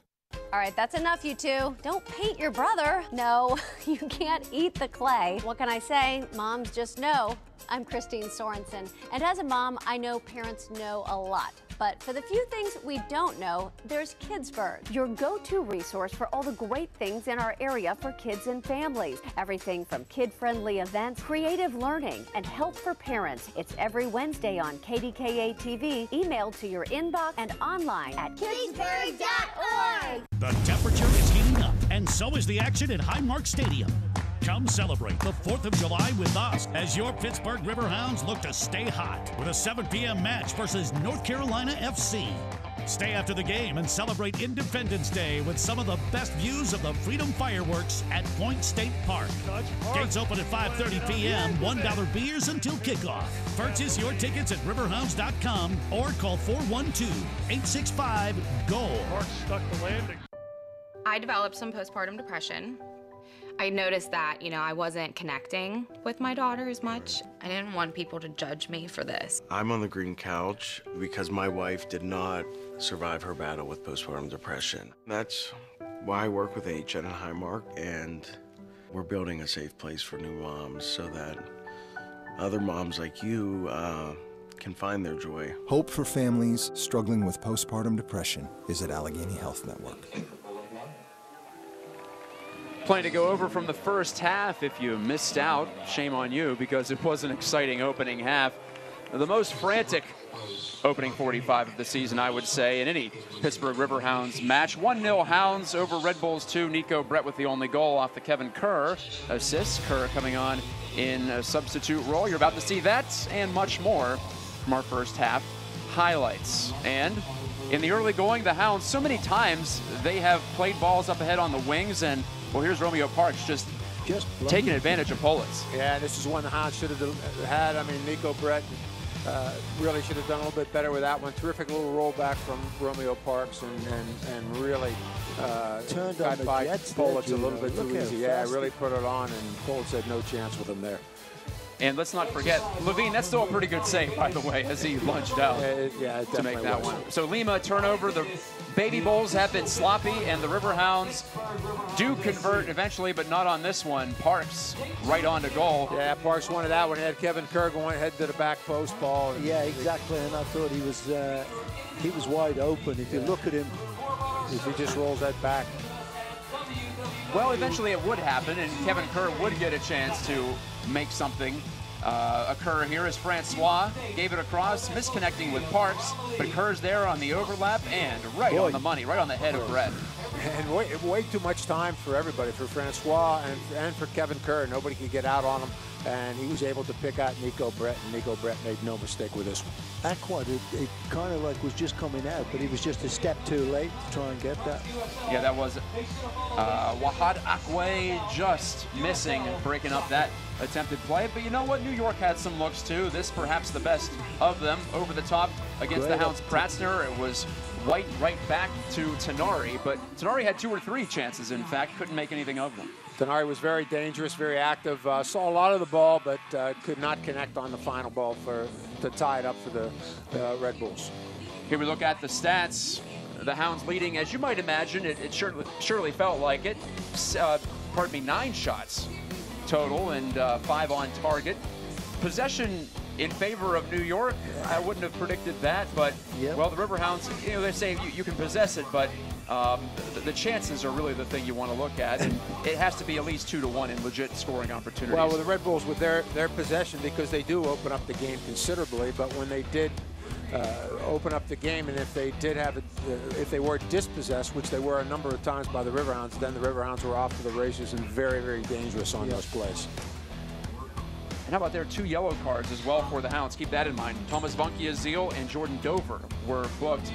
Looking ahead for Red Bulls 2 at Bethlehem, at Louisville coming up, and they've been good at home, so they have 3 of those coming up as well. Ottawa Fury, one of the basement teams in the East, Atlanta United 2, and Richmond Kickers. So that is a busy schedule. The Hounds had a busy stretch before their break, and now it picks up for this team that has the young legs, but that'll eventually wear on you there. And Pittsburgh, well, as I said, no home matches again until July the 4th. And we've been talking about this little 2-game in 5 days stretch, guys, with Charleston and Louisville. That'll be quite the test. Nah, that's the roughest 5-game stretch I think the Hounds have had all season, Matt. And with the Battery twice, and of course Louisville, who's arguably one of the top teams in the league. So. You know, it will be a tough stretch, and how they come through that could really mean a lot how things are going to go forward for them. Charleston Battery 7th, so they're in the playoff zone. That's in the Eastern Conference, by the way. Louisville City FC, defending champs, and they're in 2nd place, 4 behind FC Cincinnati, but Louisville City has played 3 games fewer than Cincy, so all things being equal, it's really tight at the top of the Eastern Conference standings, and these 2 teams are right there. The Hounds in 4th, and Red Bulls 2 in 5th. Matt Geica with Paul Child and Gene Klein. We are here in the commentary booth at Highmark Stadium. Once again, as Carnardo Forbes will try for Romeo Parks, but on the artificial surface, a lively bounce here to the keeper, Scott Levine. And really don't see any changes for the Riverhounds, and I don't think there's any for the Red Bulls either. The one change was forced by injury. Ben Zemansky, Hounds midfielder, out. Kevin Kerr in. One 30-year-old for another on the swap. Yeah, and as we mentioned, difficult one for Ben Zemansky, Akron product, who has really fought a couple difficult ones over the years, and really seemed to be on his game tonight and coming back really, really healthy. So we're hopeful that's not too big a setback for him. Yeah, he probably got out of the game pretty quick as well, Gino, which is, you know, sometimes you try and go back in. Ben Mines plays it across, and my goodness, Moreno with 6 goals. He could not polish off a 7th there from about 10 yards out. Running through was Brett. He might have been bumped, but play continues. Caceres too far. Dan Lind is out for the Hounds in his green keeper's jersey. That push in the back again there, this official really doesn't call any of those, it seems. Yes, there have been opportunities to call. Well, he called him on Thomas Vankia-Zeal a couple of times. Yes, he did. He gave him a yellow card, too. Yeah, he did. Pittsburgh in the white, New York in the red. New York on the road, where they have not won all year, 0-2-4, and in a tough spot now.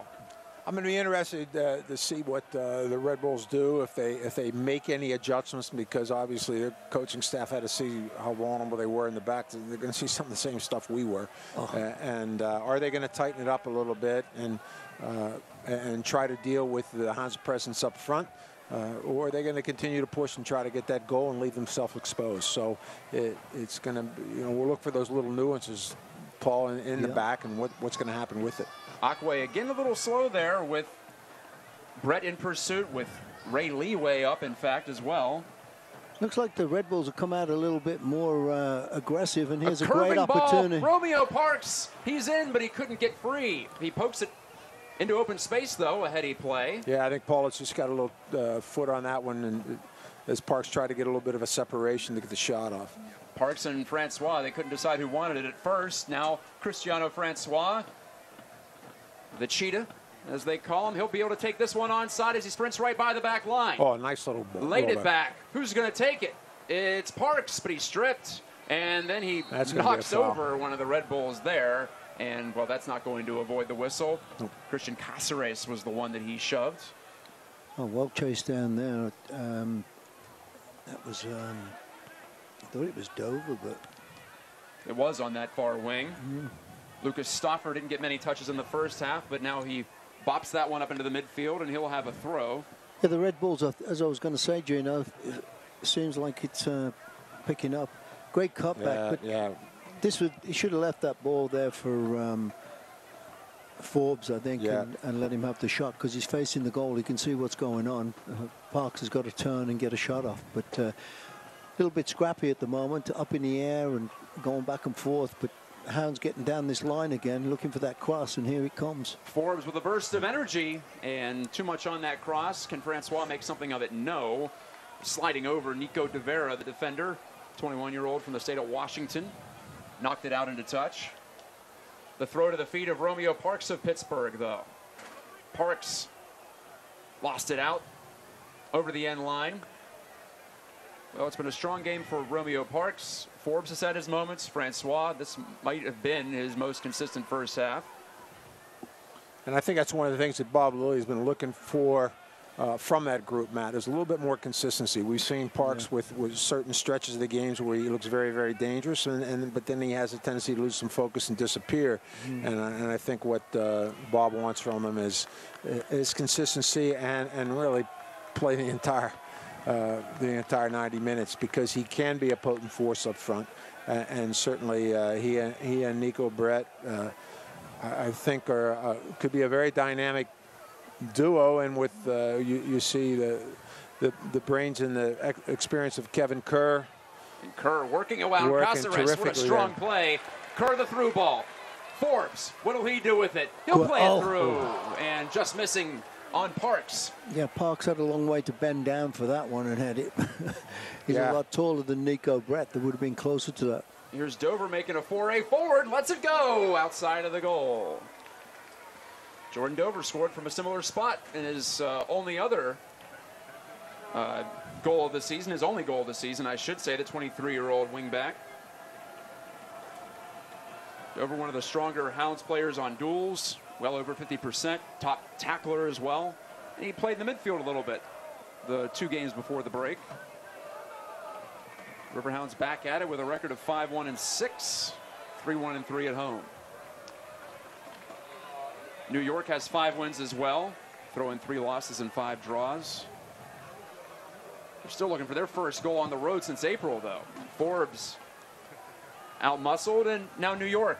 With perhaps a look here. It is onside. He's onside. Mines, right in, missed. Boy, I was dead level with that, and he was about a yard offside. But this linesman, I don't know whether he's behind the play or what, but there was a great opportunity for the Red Bulls. Ben Mines, the 18-year-old from the state of Connecticut, Red Bull Academy player. And Ray Lee had his arm up, then he had to hightail it. Lynn closed off the short side, forcing Mines to shoot for the far post. Yeah, and Lee did well to get back on that one and at least put some pressure on Mines to force him to think about it a little bit and where he's going to go. Yes, you don't necessarily have to get there. You just have to get in the area, and that helps your keeper out at least, rule out some options. And Paul, we're looking for the Red Bulls, see what adjustments they've made. It looks like the Hounds are a little bit more in the 4-4-2 because we see Bernardo Forbes playing alongside Baki Azil, and Francois moved more out from the right, where at the beginning of the game he was underneath Nico Brett and Parks. So maybe the adjustment with Ben Szymanski going out with the injury and Kevin Kerr. So you have Kevin Kerr a little bit on the left, Francois on the right with Bernardo Forbes and Vonkie Azil holding down the center. The Hounds are putting the pressure on that deep throw in the defending third for Red Bulls. But now they get some territory back. The Red Bulls are pretty much sticking to the way they've been. We said they're very much they like to connect with that system. They want these young men to develop, to prepare them for the first team and beyond. And they have not many change. Mines are still out wide. White is up front. Moreno is on that left side with Lee Ray was wide open here. Tenari underneath him. I thought and here comes Tenari right Bit there. of a dangerous ball. Now here come back the Red Bulls. Moreno, he will cross it, and it's off the post. And off a body, by the way. Still loose. And volley out of there. Ben Mines had his second great look. Yeah, Roberts, I think, on that one. I think he got a piece. I believe he did. I believe he did. He got back, held his ground right on the line. Red Bull's getting a bit of confidence now here, Gino. Yeah, really going at it. Great little touch there from Mines, but Pratzner was able to read that. Pratzner does read. Parks heads it forward. Can Francois get past Politz? He cannot.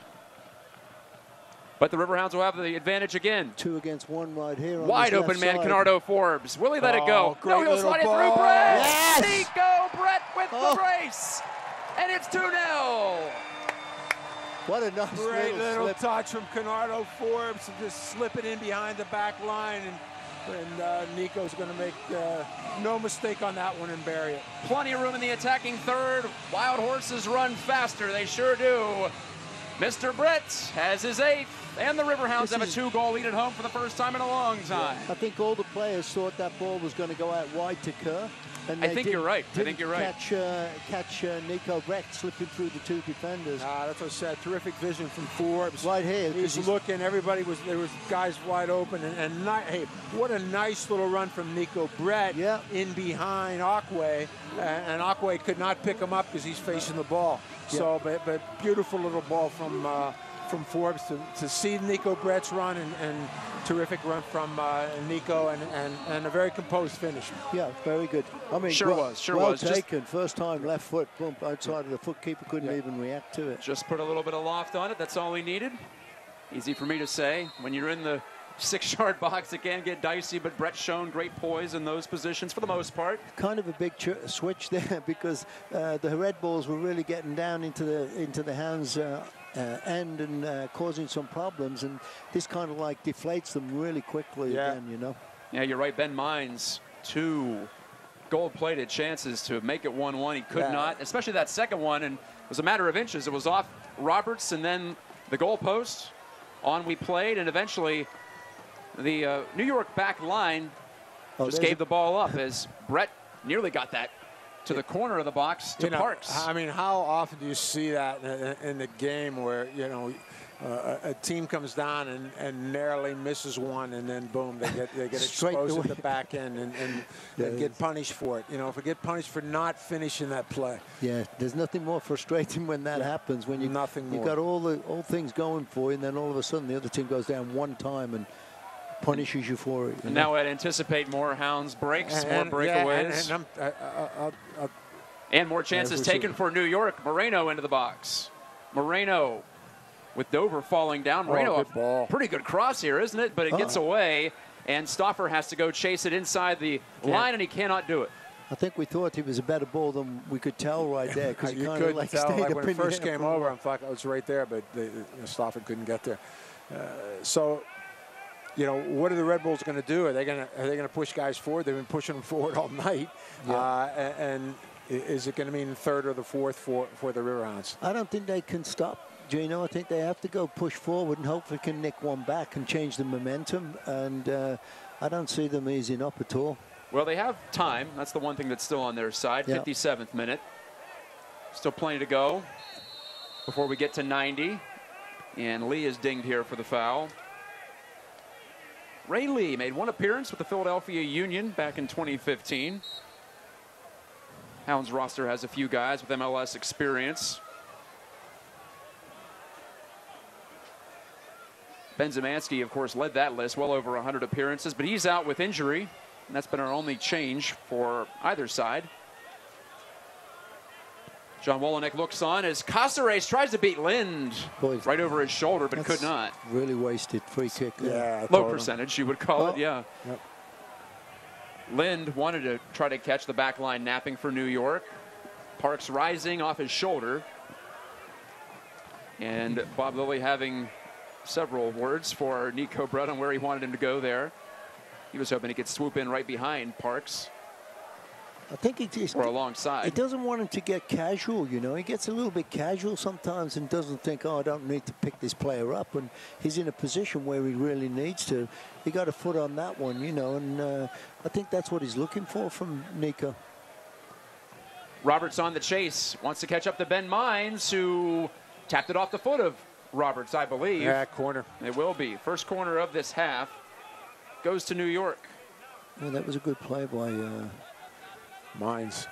Yeah, I think it was. He knew he was running out of real estate. Well, Mines is about to come out of the match. Stefano Bonomo will check in, the 25-year-old Californian. He's played a lot for this Red Bulls 2 team. This will be his 45th appearance in the USL. He has 18 goals.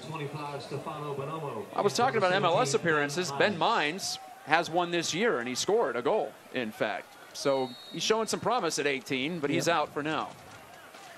And this is a forward coming in again.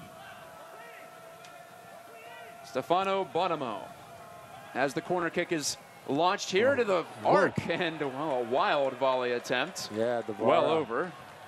De Vera, ambitious to say the least.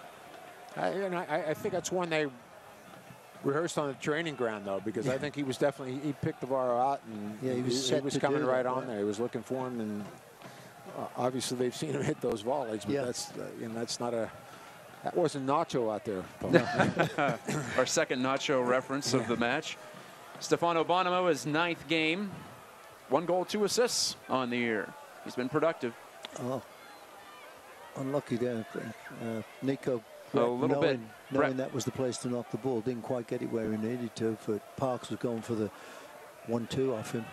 So Nico Brett, when the Hounds signed him in the offseason, you thought, okay, maybe a shot here for a player who didn't stick for Portland Timbers 2. And here he is with now 8 goals in 13 matches and still more than a half an hour to go in this one. Stauffer couldn't get it through. Brett slings it upfield, but held there just inside the stripe by New York. Stauffer chests it down. Put a little loft on that one. Roberts gets to it first, and Forbes tracking back. And I'll tell you, you know, nice little play there from Roberts and knock that back, but you see how well disciplined the Riverhounds are with their lines. I mean, because Canardo Forms was right there for him to give him some cover and support, and he could knock that ball back. And I think that's been a little bit of the difference right now, is the Hounds are much more disciplined. They're tighter with their lines, and it's very difficult for the Red Bulls to break that down. Yeah. And obviously, when you go up by 2, you know, you've got 2 goals, you know, that's when you can kind of do that. And it's a good time for Bob Lilly. That's where the good coaching comes in, and he's kind of set. Well, and I think Paul too. Yes, you know, the Hounds are the way they are set up is that they have the ability to keep those lines together, but you still have the danger men up front of Brett and Parks, sure, and a Francois Kerr, who those guys can go without losing that defensive shape. Look at Parks. Great work from Parks, by the way, there, and it'll be inbounds as Brett sends it through, and Parks ran right through Pullitz at the top of the 18, but advantage for New York, so play continues on. Caceres threads it through, a little back heel there from White. Now Tenari. Oh, good touch. Caceres over to Moreno, couldn't turn it. Now he'll try again, and Kerr got in his way, and then Forbes took the ball. But again, 7 guys were in the box on that one, and so even though the Red Bulls had 2 or 3 excellent touches, and there goes Francois flying down that right wing. And now they're stretched out all over the place. The Red Bulls are slowly getting back. But yeah, it wears the team down too, Gino. I mean, no, really, you know, really, this really gets does. into the 75th minute. Red Bulls they're just chasing. They are, and as I said, when you got Parks and Brett up there, Francois flying, then it makes it very, very dangerous, and they have to be very careful how they're going forward, because those guys are setting up for the counter. And with the Riverhounds keeping their midfield and their lines very, very compact and very difficult to break through, but you still have the danger guys up there to counterattack. A busy night in the USL. Eastern Conference scores here, provided by USLsoccer.com. Indy 3, Toronto FC 2-1. Charleston up 1-0 over Charlotte. Cincy with a 2-0 lead at home against Richmond. And Louisville 3, Penn FC 1. Foul here against Pittsburgh.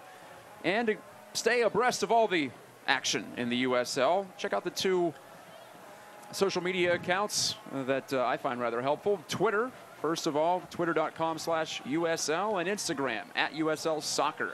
They'll have your scores, your video highlights that are up very quickly as Dan Lind, another missed clear here, but Hugh Roberts is going to be able to sell it or save it. Lee unable to send it through, and right back in on Lind. He'll get a second crack. So yeah, Twitter, Instagram, USLsoccer.com, all great resources. 33 teams in the league now, so it takes quite a bit to keep up with what's going on. Congratulations. And again, I'm Matt Geico with Gene Klein and Paul Child. Whoa, that's a corner kick. That is a wild header and a given away chance for New York. It might be. I think it just went out before it got past the corner. Yeah, it's on our side. It's a throw in, just barely though. Couldn't tell from here because we can't see through this. Is it spun back? Pillar that's in the middle of our booth. Obstructed view seating here in the commentary booth. It comes into play. Thanks for watching on Pittsburgh CW, by the way, one of the rare home matches that's available here on the CW. And we're on ESPN Plus as always. Oh. Loose ball, but cleared out. Caceres took care of it for New York. And definitely brought down by Dover. Look at Jordan Dover stepping up. He's feeling aggressive. Oh. Gave it back. Forbes wanted to put it through for Brett for the potential hat trick, but Forbes had a chance. He did have a chance. Oh, that's a now great Lee, ball. the cross. Oh, yes. That's a great ball. Romeo Parks with the back flip. Everybody move to the back of the bus. It's 3-0 Pittsburgh, and you can warm up that bus if you're New York. This is great for these two guys to get on the score sheet. Yeah, like this. They are just connecting tonight. And they looked that way to a week and a half ago in Richmond, and it's good to see it coming together. It's taken a little while, Gino, and I think it's finally got it together. It looked like a missed chance as Forbes did not line it up, but instead, well, first of all, let's give credit to Dover too, but then Ray Lee. Ray Lee, terrific delivery. Right on the money. Right there. And Parks making a run to the back post, but you can see that ball coming in. He's coming in. He gets right over to Vara and buries that chance. Yeah. And shows some excellent gymnastic skills after. I don't think we want him to do that too often in case he twists his ankle or something. But I believe he's done it after every Pittsburgh goal he's scored, so I don't know if you're going to be able to stop him, but that's even arguably more impressive than scoring the goal. Moreno is out for New York as John Wolonik's going to the bench again. Jared Stroud checks in. What a great... Marino really has had a quiet night for them. He has not... I think he's had a couple of shots, maybe. Yeah. For a guy with 6 goals coming in, he just hasn't been able to turn the corner as often as we've seen in past matches for New York. Yeah, a couple opportunities 1v1, but not able to really to get around Riverhound defenders, and really very, very quiet night. Well, there's Bonomo in. Tenari wants to line it up, but Vunky Azil, last year's Division II Player of the Year, got in the way of it.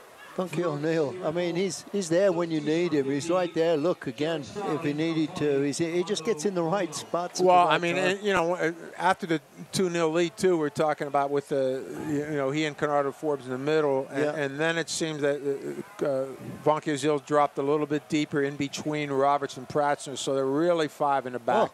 And with Conrado Forbes and Kevin Kerr going a little bit more central. So, you know, and that will allow Lee and Dover to go forward. But again, they're just counting more on these two guys, the big guy, Romeo Parks. And there is the big guy again. Making a near post run. Oh, boy. And, man, he was on, too. I thought Francois there, he would have been better off if Parks had give it to him and then took off to the far post and let him get to the byline like he can and cut those balls back. It has been a while since Pittsburgh led by 3. They defeated Toronto FC 2 here back in April. That match that was moved from Toronto. That was a 4-0 result. Kevin Kerr wants to try to make it 4 here as he'll put the ball on the arc in the corner over there, right next to the Monongahela. They got the big guys, Romeo, Nico. Kerr looking for Vunky Azil again. Again, they're looking at near post tonight. Those two hooked up for a goal in the U.S. Open Cup at Erie against the Commodores a couple of hours up the road last month. It was Kerr to Vunky Azil. That's a great ball, the switch of play there. And Forbes. And that's Kerr special. He's made a living out of that here in Pittsburgh, hasn't he? He does. He knows when to do it, knows when to time it, and Forbes ultra patient there against Stauffer on the outside. Wins the throw at the very least. Got kind of, ball got caught up in between his feet, and he was trying to do a step over of some kind. Hugh Roberts a little too soft on that one. And Tenari will give to Caceres. And on the break back, Jared Stroud gets his first touch. And again, Vunky Azil blocked it down. I thought it might have been handled, but Stroud will try again, sending it through, grounding it through, in fact, but Roberts cleans up. Hugh Roberts has worked his way into the starting lineup for Bob Lilly. He played 3 years for the Rochester Rhinos, 14 through 16. Last year with Bethlehem Steel. He has been very consistent, very solid for the Riverhounds. He's always in the right spots.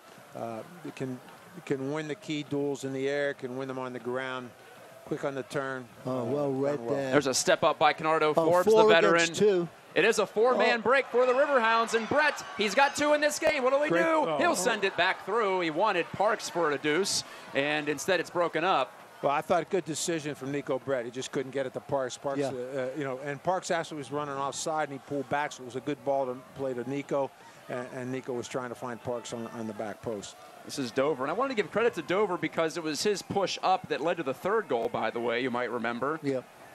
And it looked like he caught New York out of sorts, or at least off guard, when he meandered into the box. And Forbes with the takeaway, but it's not going to stand. Falling down after the tackle, the hard tackle, Andrew Tenari, a 22-year-old with 4 goals on the year and wearing the captain's armband for Red Bulls 2. Another sub for John Wallenick and the Baby Bulls, Tom Barlow, checking in the 70th minute here. Christian Caceres, the Venezuelan, is out. Tom Barlow, 22-year-old player from Missouri. 1 goal on the year. He lit it up at the University of Wisconsin with 23 goals in 4 seasons. Holy oh, that's a no call here. It'll. In fact, it was a call. It'll go over to New York. Parks, this referee, I think he's called him 4 times since then. You know, since he's been playing, and it's like he's fighting to even get close to a player because players go down, and it's the referee calls a free kick against him every time. He's that type of imposing figure that it almost works against him when it comes to the referees. Yeah. Because they just assume, well, he's big and strong, he must have knocked somebody over. Vunky Azil clears it out. Well done, Vunky Azil, again, in the right spots, as we said. That was a brilliant cross, too. It was, and Vunky Azil dreaded it. Here goes Francois. Kerr plays it back. Francois, he almost overran it, and he did, in fact. He's too quick for his own good on that bouncing ball, which checked up on the turf. A little bit of backspin off the Kerr send. Kevin Kerr has it again. He's looking spry suddenly. He makes a run, so does Parks, but New York defends. Well, 20 minutes to go, I really feel there's another goal in here for Pittsburgh, and because the game has really, really opened up, and Nico Brett and Romeo Parks have been firing on all cylinders, and it also allows Kevin Kerr a little bit of space in the midfield, Paul, to pick those guys out. Yeah, and that's what he loves to do. Exactly. Brett has a hat trick. It was in that aforementioned 4-0 win against Toronto here. Now beating up on another MLS reserve side is Nico Brett, and the Hounds attack, getting to 3. It's been a while, especially at home. It's been tough. They hadn't scored at home since April 28th against Atlanta United. This is a goal kick for the Hounds. Well, really lively tonight. You know, it was super sharp. I mean, just very sharp. Yeah. I mean, Paul, we mentioned in the first half, is the layoff good or bad? And I think in this case, it really was a good layoff for them. They were able to work on some of the things, maybe to get a little bit sharper in the attack and give them a little rest. They look really fresh and just are buzzing all over the place. Yeah, players are just getting a step ahead of the Red Bulls. Look at this. I mean, Parks in against Akwe, but Akwe won the battle that time. One of the few times that Parks has been shielded off. And a giveaway from Stoffer. He's upset with himself.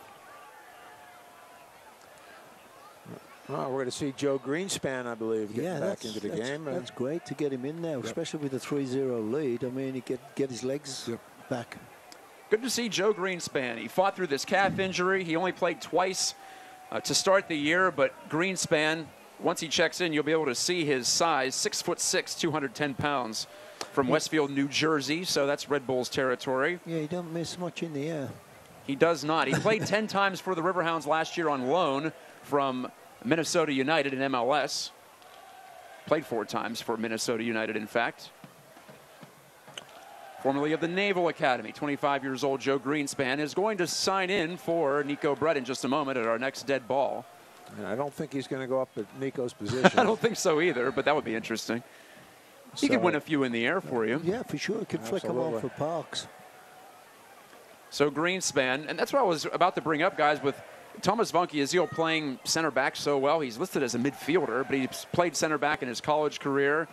If Greenspan gets back into it and finds the flow, then maybe you can bump Vankiazil up a little bit and he can make some more plays at the attacking end. I'll tell you, I mean, all those guys are playing well. It's well, yeah, who do you take out? Do you take out Roberts? Do you take out Pratzner? I don't know. I really think this is one of the deepest teams the Riverhounds have had. I mean, because you're bringing in a guy like Greenspan who could easily be one of the top center backs in the league, and our guys are playing really well. Spirit fans doing the Iceland. the Viking I've been chant. watching them. They got them going down here too. It's I think they'll just push. Greenspan will come back, and as he comes in for that header right away. Now he has to try to face a chance. Stoffer fighting through. Kerr, can he take it away? Stoffer's there. Got it through Lynn, but there's Greenspan. And Greenspan clears. 75th minute. Greenspan in. Brett is out, and by the way, Parks is about to check out too. We've just heard from the sideline. K. Banjo is going to come in as Roberts does a fine job to stand his ground there, but the Baby Bulls keep it up. Kevin got ripped. A deflected ball, and Lind off the Stroud attempted shot. Lind hangs on. The former Pitt Panther in pursuit of another clean sheet. He has 4. Looking for 5. Yeah, Matt, you mentioned the versatility of Thomas Vankiazil, and we're seeing it right away because after this replay, we'll see New York trying to get something to happen here, and there's Greenspan coming in. But we mentioned Greenspan, so he has dropped back a little bit into the middle between Roberts and Pratzner. That's where Vankiazil was. So Vankiazil now will go up a little bit higher moved up, and play in the middle there with Canardo Forbes, where he was before. Yeah. All right, but to hold down when the score was 2-0, then he dropped back to really play 3 center backs with Lee and Dover on the outside. So now they'll push Vankiazil up a little bit. Francois Bob Lilly is just very confident using Vankiazil wherever he needs it, isn't he? Yeah. I mean, and why not? You know, I mean, the guy's just puts out every game and does a great job. Water break coming up for both teams. It gives us a chance to recap the scoring. Nico Brett has a pair. The first one from Kevin Kerr in the first half. The second one in the second half from Canardo Forbes in the 54th minute. And temperatures were approaching 90 degrees at kickoff time, so this is always available. Yeah, I mean, I was getting water. Not official. Not official. I was say because be clear. We did not do that in the first half. When it would have probably usually been they do it warmer. Yeah, they do it at about 30 minutes in. Yeah. I just think they all saw the trainer coming on with a box full of drinks and just went for it. You know? Yeah, Tim Smith on the spot there. Give him a shout for checking on Cristiano Francois, which was the initial reason for the visit from Mr. Smith. But I'm sure, even though it wasn't an official hydration break, I'm sure everybody was happy they got some hydration. So, yeah, I'm sure they are. The Baby Bulls wanted to keep going. You saw Stefano Bonomo on your screen saying, "What's going on here? We should have been able to keep this going." A yellow has been issued. First one against New York. That's a hard foul, by the way. Is that Jordan Dover getting up slowly? 74. Tom Barlow just into the match. Has been carded. Card is an issue to Red Bulls number 74, Tom Barlow. So that's a way to get yourself in a scorebook after just coming on. Just walk on the field and get a yellow card. Yourself a bookend as we see. Well, I gave you Brett's 2 goals. Romeo Parks scored the 3rd one from Ray Lee. And Nico Brett's 2 goals have put him in a flat-footed tie with Carlton Belmar of Swope Park Rangers for the top spot in the USL. That's terrific to see for Nico Brett. Here comes Robert Parks. Morris guys. We see Romeo Parks come off, and he's. Number 17, K. I think he's put in a terrific shift tonight, Paul. What do you think? Oh, brilliant job. I mean, both of those guys, you know, and you know, we get on their case a little bit. I do sometimes because they're kind of like a little bit lazy when they're walking back and don't get on side. But they really put out tonight, and obviously they did a great job. A second look at this foul from Barlow, just ended up running through. Just running through. And Dover did eventually get up. He's okay, it appears. Good job there by Lind. Yeah, Danny Lind came off. So Kay Banjo is into the match. Banjo's only made a couple of appearances this season. In fact, this is his 3rd. Banjo, the 2nd-year Hound, dual citizen. Nigeria and the United States. He grew up in Washington, D.C. Played for Towson and University of Maryland, Baltimore County. Did Kay Banjo, listed as a forward. And Francois taps this down. Spun right through by Forbes, looking for Banjo up front. Towson, alma mater, Riverhound stalwart for a couple of years in the back. Andrew Marshall, one of our favorite guys. Yeah. He was here for the start of the Highmark Stadium era. He was. Top center back. Fortunately, had a tough ACL injury. This facility opened in 2013, so we are in our 6th season, believe it or not, of action here. The Hounds have a home. It's Greenspan knocked it out. Select is the official soccer ball of the USL. For the latest Select products and special offers, visit SelectSportAmerica.com as Stoffer will try to send this, but well too far. Bob Lilly showing some moves to Parks down here as he came up. He's still down there with him. And the coaching continues, we'll put it that way. It is, and Bob was a real good defender. I don't remember him being much of a forward, but... well, he knows what worked against him, right? So, yeah, so that's exactly. how you would angle that, right? That's exactly it. He's still not letting him sit down yet. Oh, a tough call here. It feels like, I'm trying not to be biased as the home broadcaster here, but it feels like the Riverhounds haven't gotten many of these 50-50 calls. Not at all. In the midfield especially. Forbes nearly broke away on a 3-on-2 there. But instead it's whistled down. It's 3-0. The Hounds have run away with this one, but still these calls have led to much consternation on the home sideline. There will be a 20-minute autograph session on the field following tonight's 81st minute. And the Riverhounds about ready to salt this one away and make it a 6-1-6 start to 2018. How about that? They could be 6-1-6 on 6/16, 2018. I just look at that right you now. Are a numbers wizard, man. You better play the lottery. Dialing it up. Oh yeah, play that 6-1-6. Yeah, certain things stand out to you over the course of 90 minutes plus. You must have taking a higher math or something. I have trouble remembering my phone number. Who needs to anymore? The cell phones remember it for you. That's the problem. It really is. Into the box, and it's Dover, I believe, falling down, but winning the corner. Gets to be this time of night. It gets a little dark in that far corner, so I apologize for the slow ID on Dover, who has been good in this one. It's hard to pick out a Hound who hasn't been good in this one, in fact. Yeah. It's a real celebratory type of evening. I'd watch for Greenspan right here. Look at the size of him. I mean, with his height, you should... yeah, he's going to be the target for sure. Try to pick him up. See where he goes. Mr. Kevin Kerr does the honors, and it's right in. Greenspan and Funky as you were in the area. Yeah, I think Span would have liked him stepped on, I think. He would have liked him to leave that because he was on his own behind him. Forbes just ran out of ideas there and out of room, for that matter. Goal kick, New York. You know, it's the Hounds have lived at the back post the last several games on the corners, and almost every one of their corners have gone to Vanke Azil in the near post area. Yeah, yeah, and it's usually Forbes, I think, who's usually at the back post, has been like making this circular run to the far post. Kerr slugged it upfield.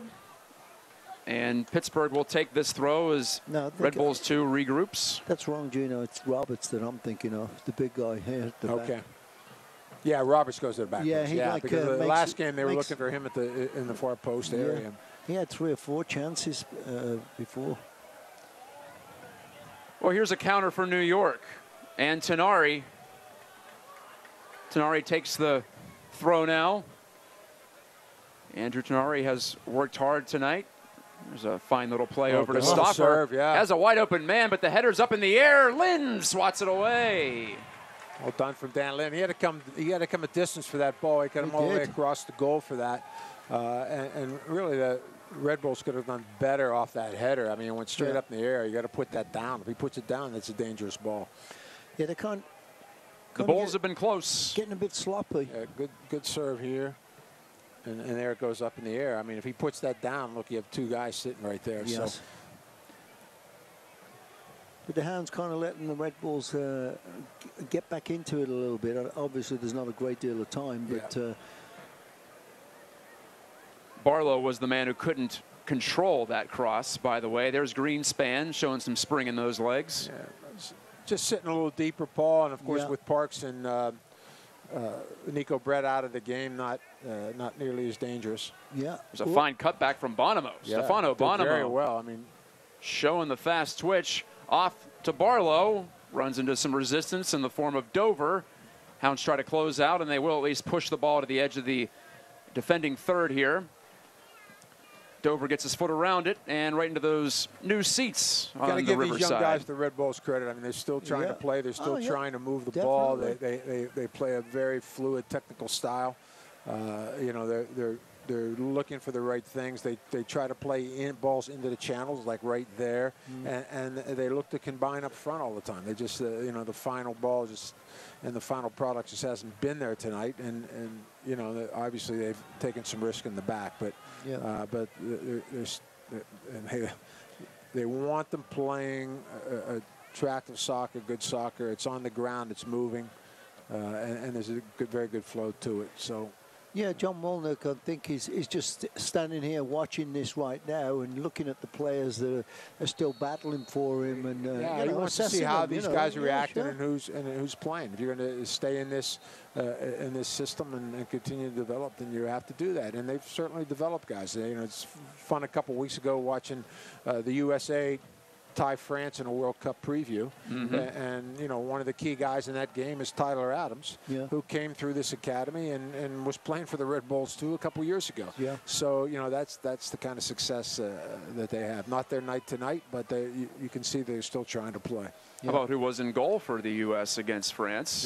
You know, familiar who was face. developing here 2 years ago. At Highmark Stadium 2 years ago, Zach Steffens. He's looking sharp, isn't he? He has a real chance. Right into the area, and Bunky Azil again was right there. He does have a real chance. I was... well, wait on this cross, just over the top. My goodness, Brian White was open. Couldn't get down on that one. Boy, that was a great opportunity there. Yeah, I was. You know, with Zach Steffens, I was the Columbus Crew Atlanta game on Wednesday, and as we see this chance and a just can't terrific get it down. serve. Yeah, just couldn't hit it down. That was Stroud who set it up. But the Crew in Atlanta, you had Zach Steffens in the goal for the Crew, of course, and Brad Guzan, who was excellent for Atlanta, which might be the two that are battling for the next national team spot. So. Yeah, absolutely. Forbes through ball. Here comes Cristiano Francois. The ball checked up on him. He tries to make something of it. Francois 1v1 now pulls back for a low percentage shot, but still a dangerous chance. A shot, about 3 steps before that, but it's not his favorite left peg. I think he's more favored for his right. He has scored once, and it was on the right flank of the field, and here's the combination. After that, this bounce, I thought he was going to hit a volley, but then he took himself out of the play. Just ran out of space, and the angle got sharp. Yep. On Cristiano Francois, who came into this match in the Hounds' top 5 in chances generated. He had 13. Greenspan makes a souvenir out of that one. Nearly bounced all the way up here. They'll get that down to the field soon enough. 88th minute now. I can't imagine there will be a ton of added time. And A few Red Bulls substitutions, continuing that's about on. Oh, yeah, they're Red Bulls pressuring. continue to Barlow press, with that back heel nearly connected. They got everybody inside the 35-yard line there for a while. They do. This is how they play, and this is what's happened to them on the road a few times. They haven't scored nearly as much on the road as they have at home. They've really poured it on. And they're really, really at Red Bull struggling Arena. on the road for sure. And that's, as we said, that's part of their development, that they're going to have to learn to deal with this, and they're going to need to get better on the road as the year goes on, because they're dropping major points on the road. Yep. Reminder, you can watch highlights from every game of the 2018 USL season, plus bonus content by subscribing to the league's official YouTube channel, youtube.com/USL. Full game replays after a few days, in addition to the highlights and the best of the week. I enjoy that too. Plenty of talent in America's second division, the lone Division II team, or Division II league, I should say. Oh, that's a good ball In to action Kerr. this year. He's Kevin wide Kerr. up, and he's going to cut this back. What can Kerr do against Akwe? He wanted to cross, but it was headed off. And he was looking at Francois and Kay Banjo right there in the middle. He was trying to pick him up. Nope. He's off. Offside. Brian White trying to at least pull one back here and get a goal on the road for the first time since April for That this was pretty traveling close. That team. one was a closer one there. Only a foot or two offside there. White's the former Duke Blue Devil. So many of these players, rookie pros, whether it be coming up through the academy system or out of college. Yeah, and so many for the Red Bulls are local guys, even if they weren't in the academy system. Mm-hmm. Yeah, White is one of them. He's clearly off. Yep. He played for Red Bulls U23 for a couple of years. I think Pollitt's Wake Forest product, I believe.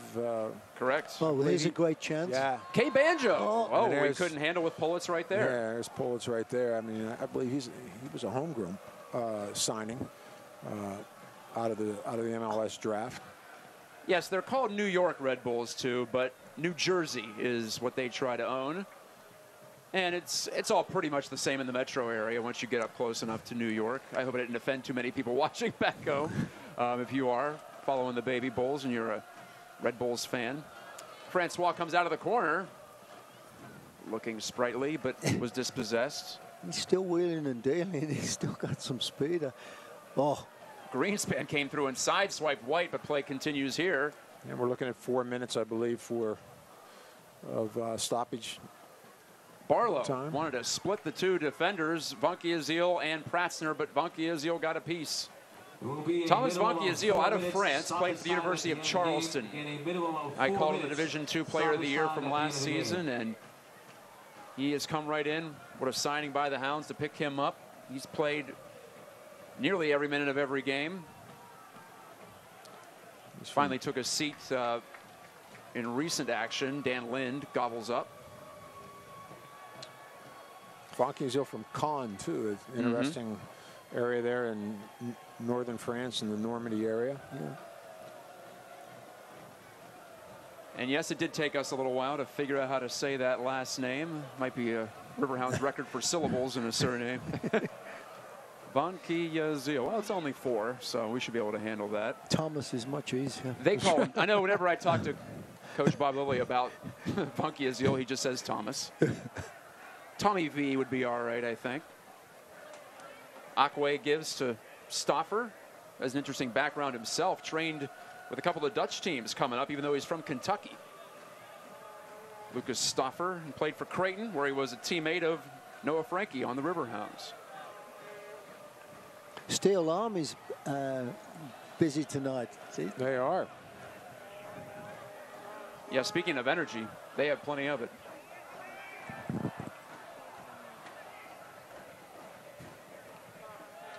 Tenari good tackle knocks from it through. Greenspan, but they're going to call a foul on that one. Well, Joe Greenspan is doing his best to get back to game speed. He had his at least a year of his military service deferred so he could pursue a pro soccer career. He went to the Naval Academy. Tenari will try back post, and too far for Pullets. Over everybody, that one. Yeah, no problem for the Riverhounds on that one. wasted set piece for the Red Bulls. And Lynn going to eat the clock up here as much as he can, obviously, as goalkeepers usually do when they're winning. The Red Bulls will stay on the road. They'll play Wednesday at Bethlehem Steel out at Goodman Stadium, a 5 o'clock start on a Wednesday, June 20th. That'll be, of course, on ESPN Plus or ESPN3, as all of the matches in the USL are this season. Short trip for the Red Bulls, not that far up the road to Bethlehem. And for Pittsburgh, a 2-game trip starting next Saturday at Charleston. They used to call it Black Baud Stadium. I think it's under a different name now, but yeah, terrific venue for Charleston. It'll always be Black Baud to us. As Hugh Roberts with a rare run up the pitch. He's still Look going. at him drag it with it. Yeah, and he's going to take some people on there. Hugh Roberts, I don't mean to laugh, but that was a different look. He just ran out of steam, I think, at the end. He had no energy in his legs anymore. He kept. Well, I think he was surprised he had that area to go, so he just kept taking the space and went for it. And he said, "Holy cow! I'm up here in the penalty area, so might as well do something." Keep on going. In addition to being a staunch defender so far for Pittsburgh, Roberts has completed 80% of his passes, so he's one of the more accurate dishers on this Hounds club. Multi-talented, and he just showed he can take on a couple of guys as he approaches the opposing goal. We're getting close to the end of this one. The Riverhounds with a 3-0 lead. One of the few blowouts they've played this year. They've all been tight, it feels like, whether it be home or road. Yeah, I know Bob Lilly said that he thought the Richmond game was maybe their most complete performance, but I got to put this a notch above that one, and really did well. Francois in, and well, he nearly generated one out of nothing there. There's your final whistle. Hounds fans on their feet. They're fully impressed, as they should be. Hounds win. Hounds win 3-0. They moved to 6-1-6 on the season. They dropped the Baby Bulls of New York to 5-4-5. A shake of hands between the coaching staffs and Daniel Lind. There you see him, the former Pitt Panther, back in Pittsburgh doing well. His 5th clean sheet of the season. Gene, a final thought on what we just saw tonight? Well, as I started to say, Matt, I think a really complete performance for the Riverhounds. I mean, they really shut down defensively, gave the Red Bulls very little looks into the goal, and they were very, very lively and dangerous in the midfield and up front.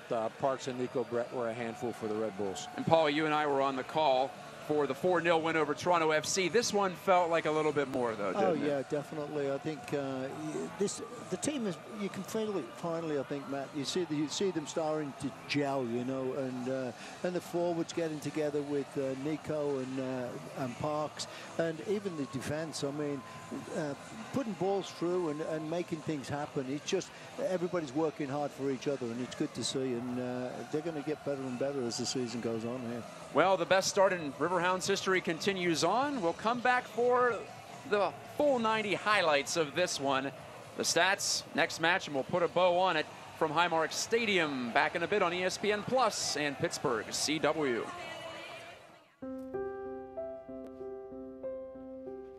It's so unfair. You just feel stripped of being a woman, not being able to have a child. They had told me that I can't have kids naturally. It was just like waterworks. Yeah, what's it like being pregnant? But it's an amazing thing to know that I don't have to make a baby, but I still made this baby. I mean, it really is a miracle. I mean, seriously. Call 412 Doctors for an appointment with a fertility expert at Allegheny Health Network. Through the years, you've done right by investing in your home. And now, you can use that equity to borrow money for the things you need. With a low 1.99% APR and no fees, you can apply for a home equity loan online and use the money to upgrade to that minivan, make home improvements, or finance college. At Clearview, we can help you find ways to use the equity in your home for more important things. Let us help. Visit us online for more information. Clearview Federal Credit Union, the next generation of personal banking. The temperature is heating up, and so is the action at Highmark Stadium. Come celebrate the 4th of July with us as your Pittsburgh Riverhounds look to stay hot with a 7 p.m. match versus North Carolina FC. Stay after the game and celebrate Independence Day with some of the best views of the Freedom Fireworks at Point State Park. Gates open at 5:30 p.m. $1 beers until kickoff. Purchase your tickets at riverhounds.com or call 412-865-GO.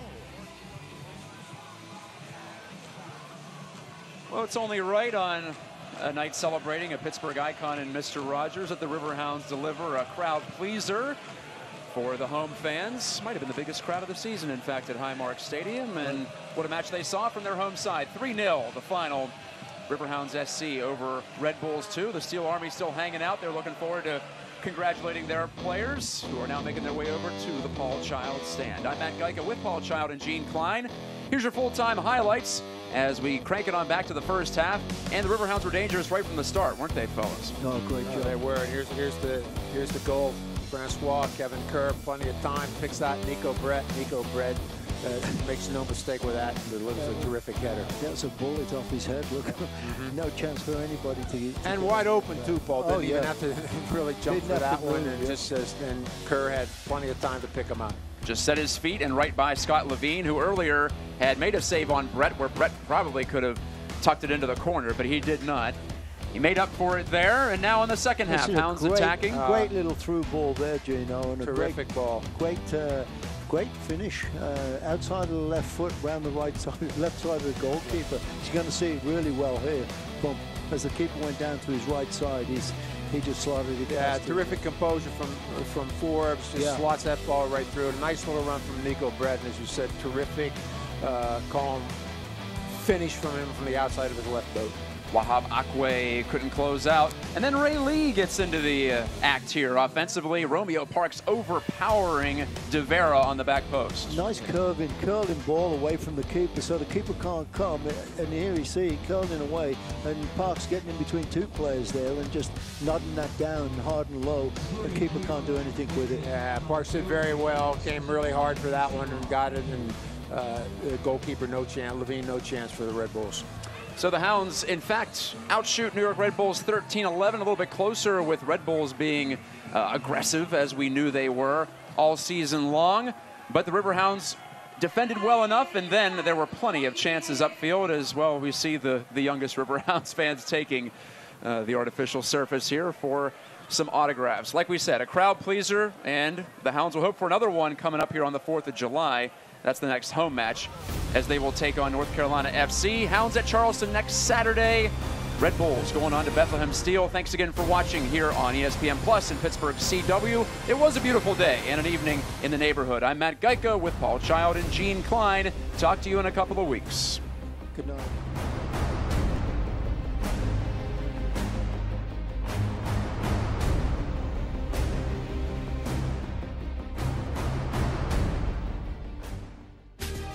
This copyrighted telecast of the United Soccer League may not be retransmitted, rebroadcast, or reproduced without the express written consent of the United Soccer League.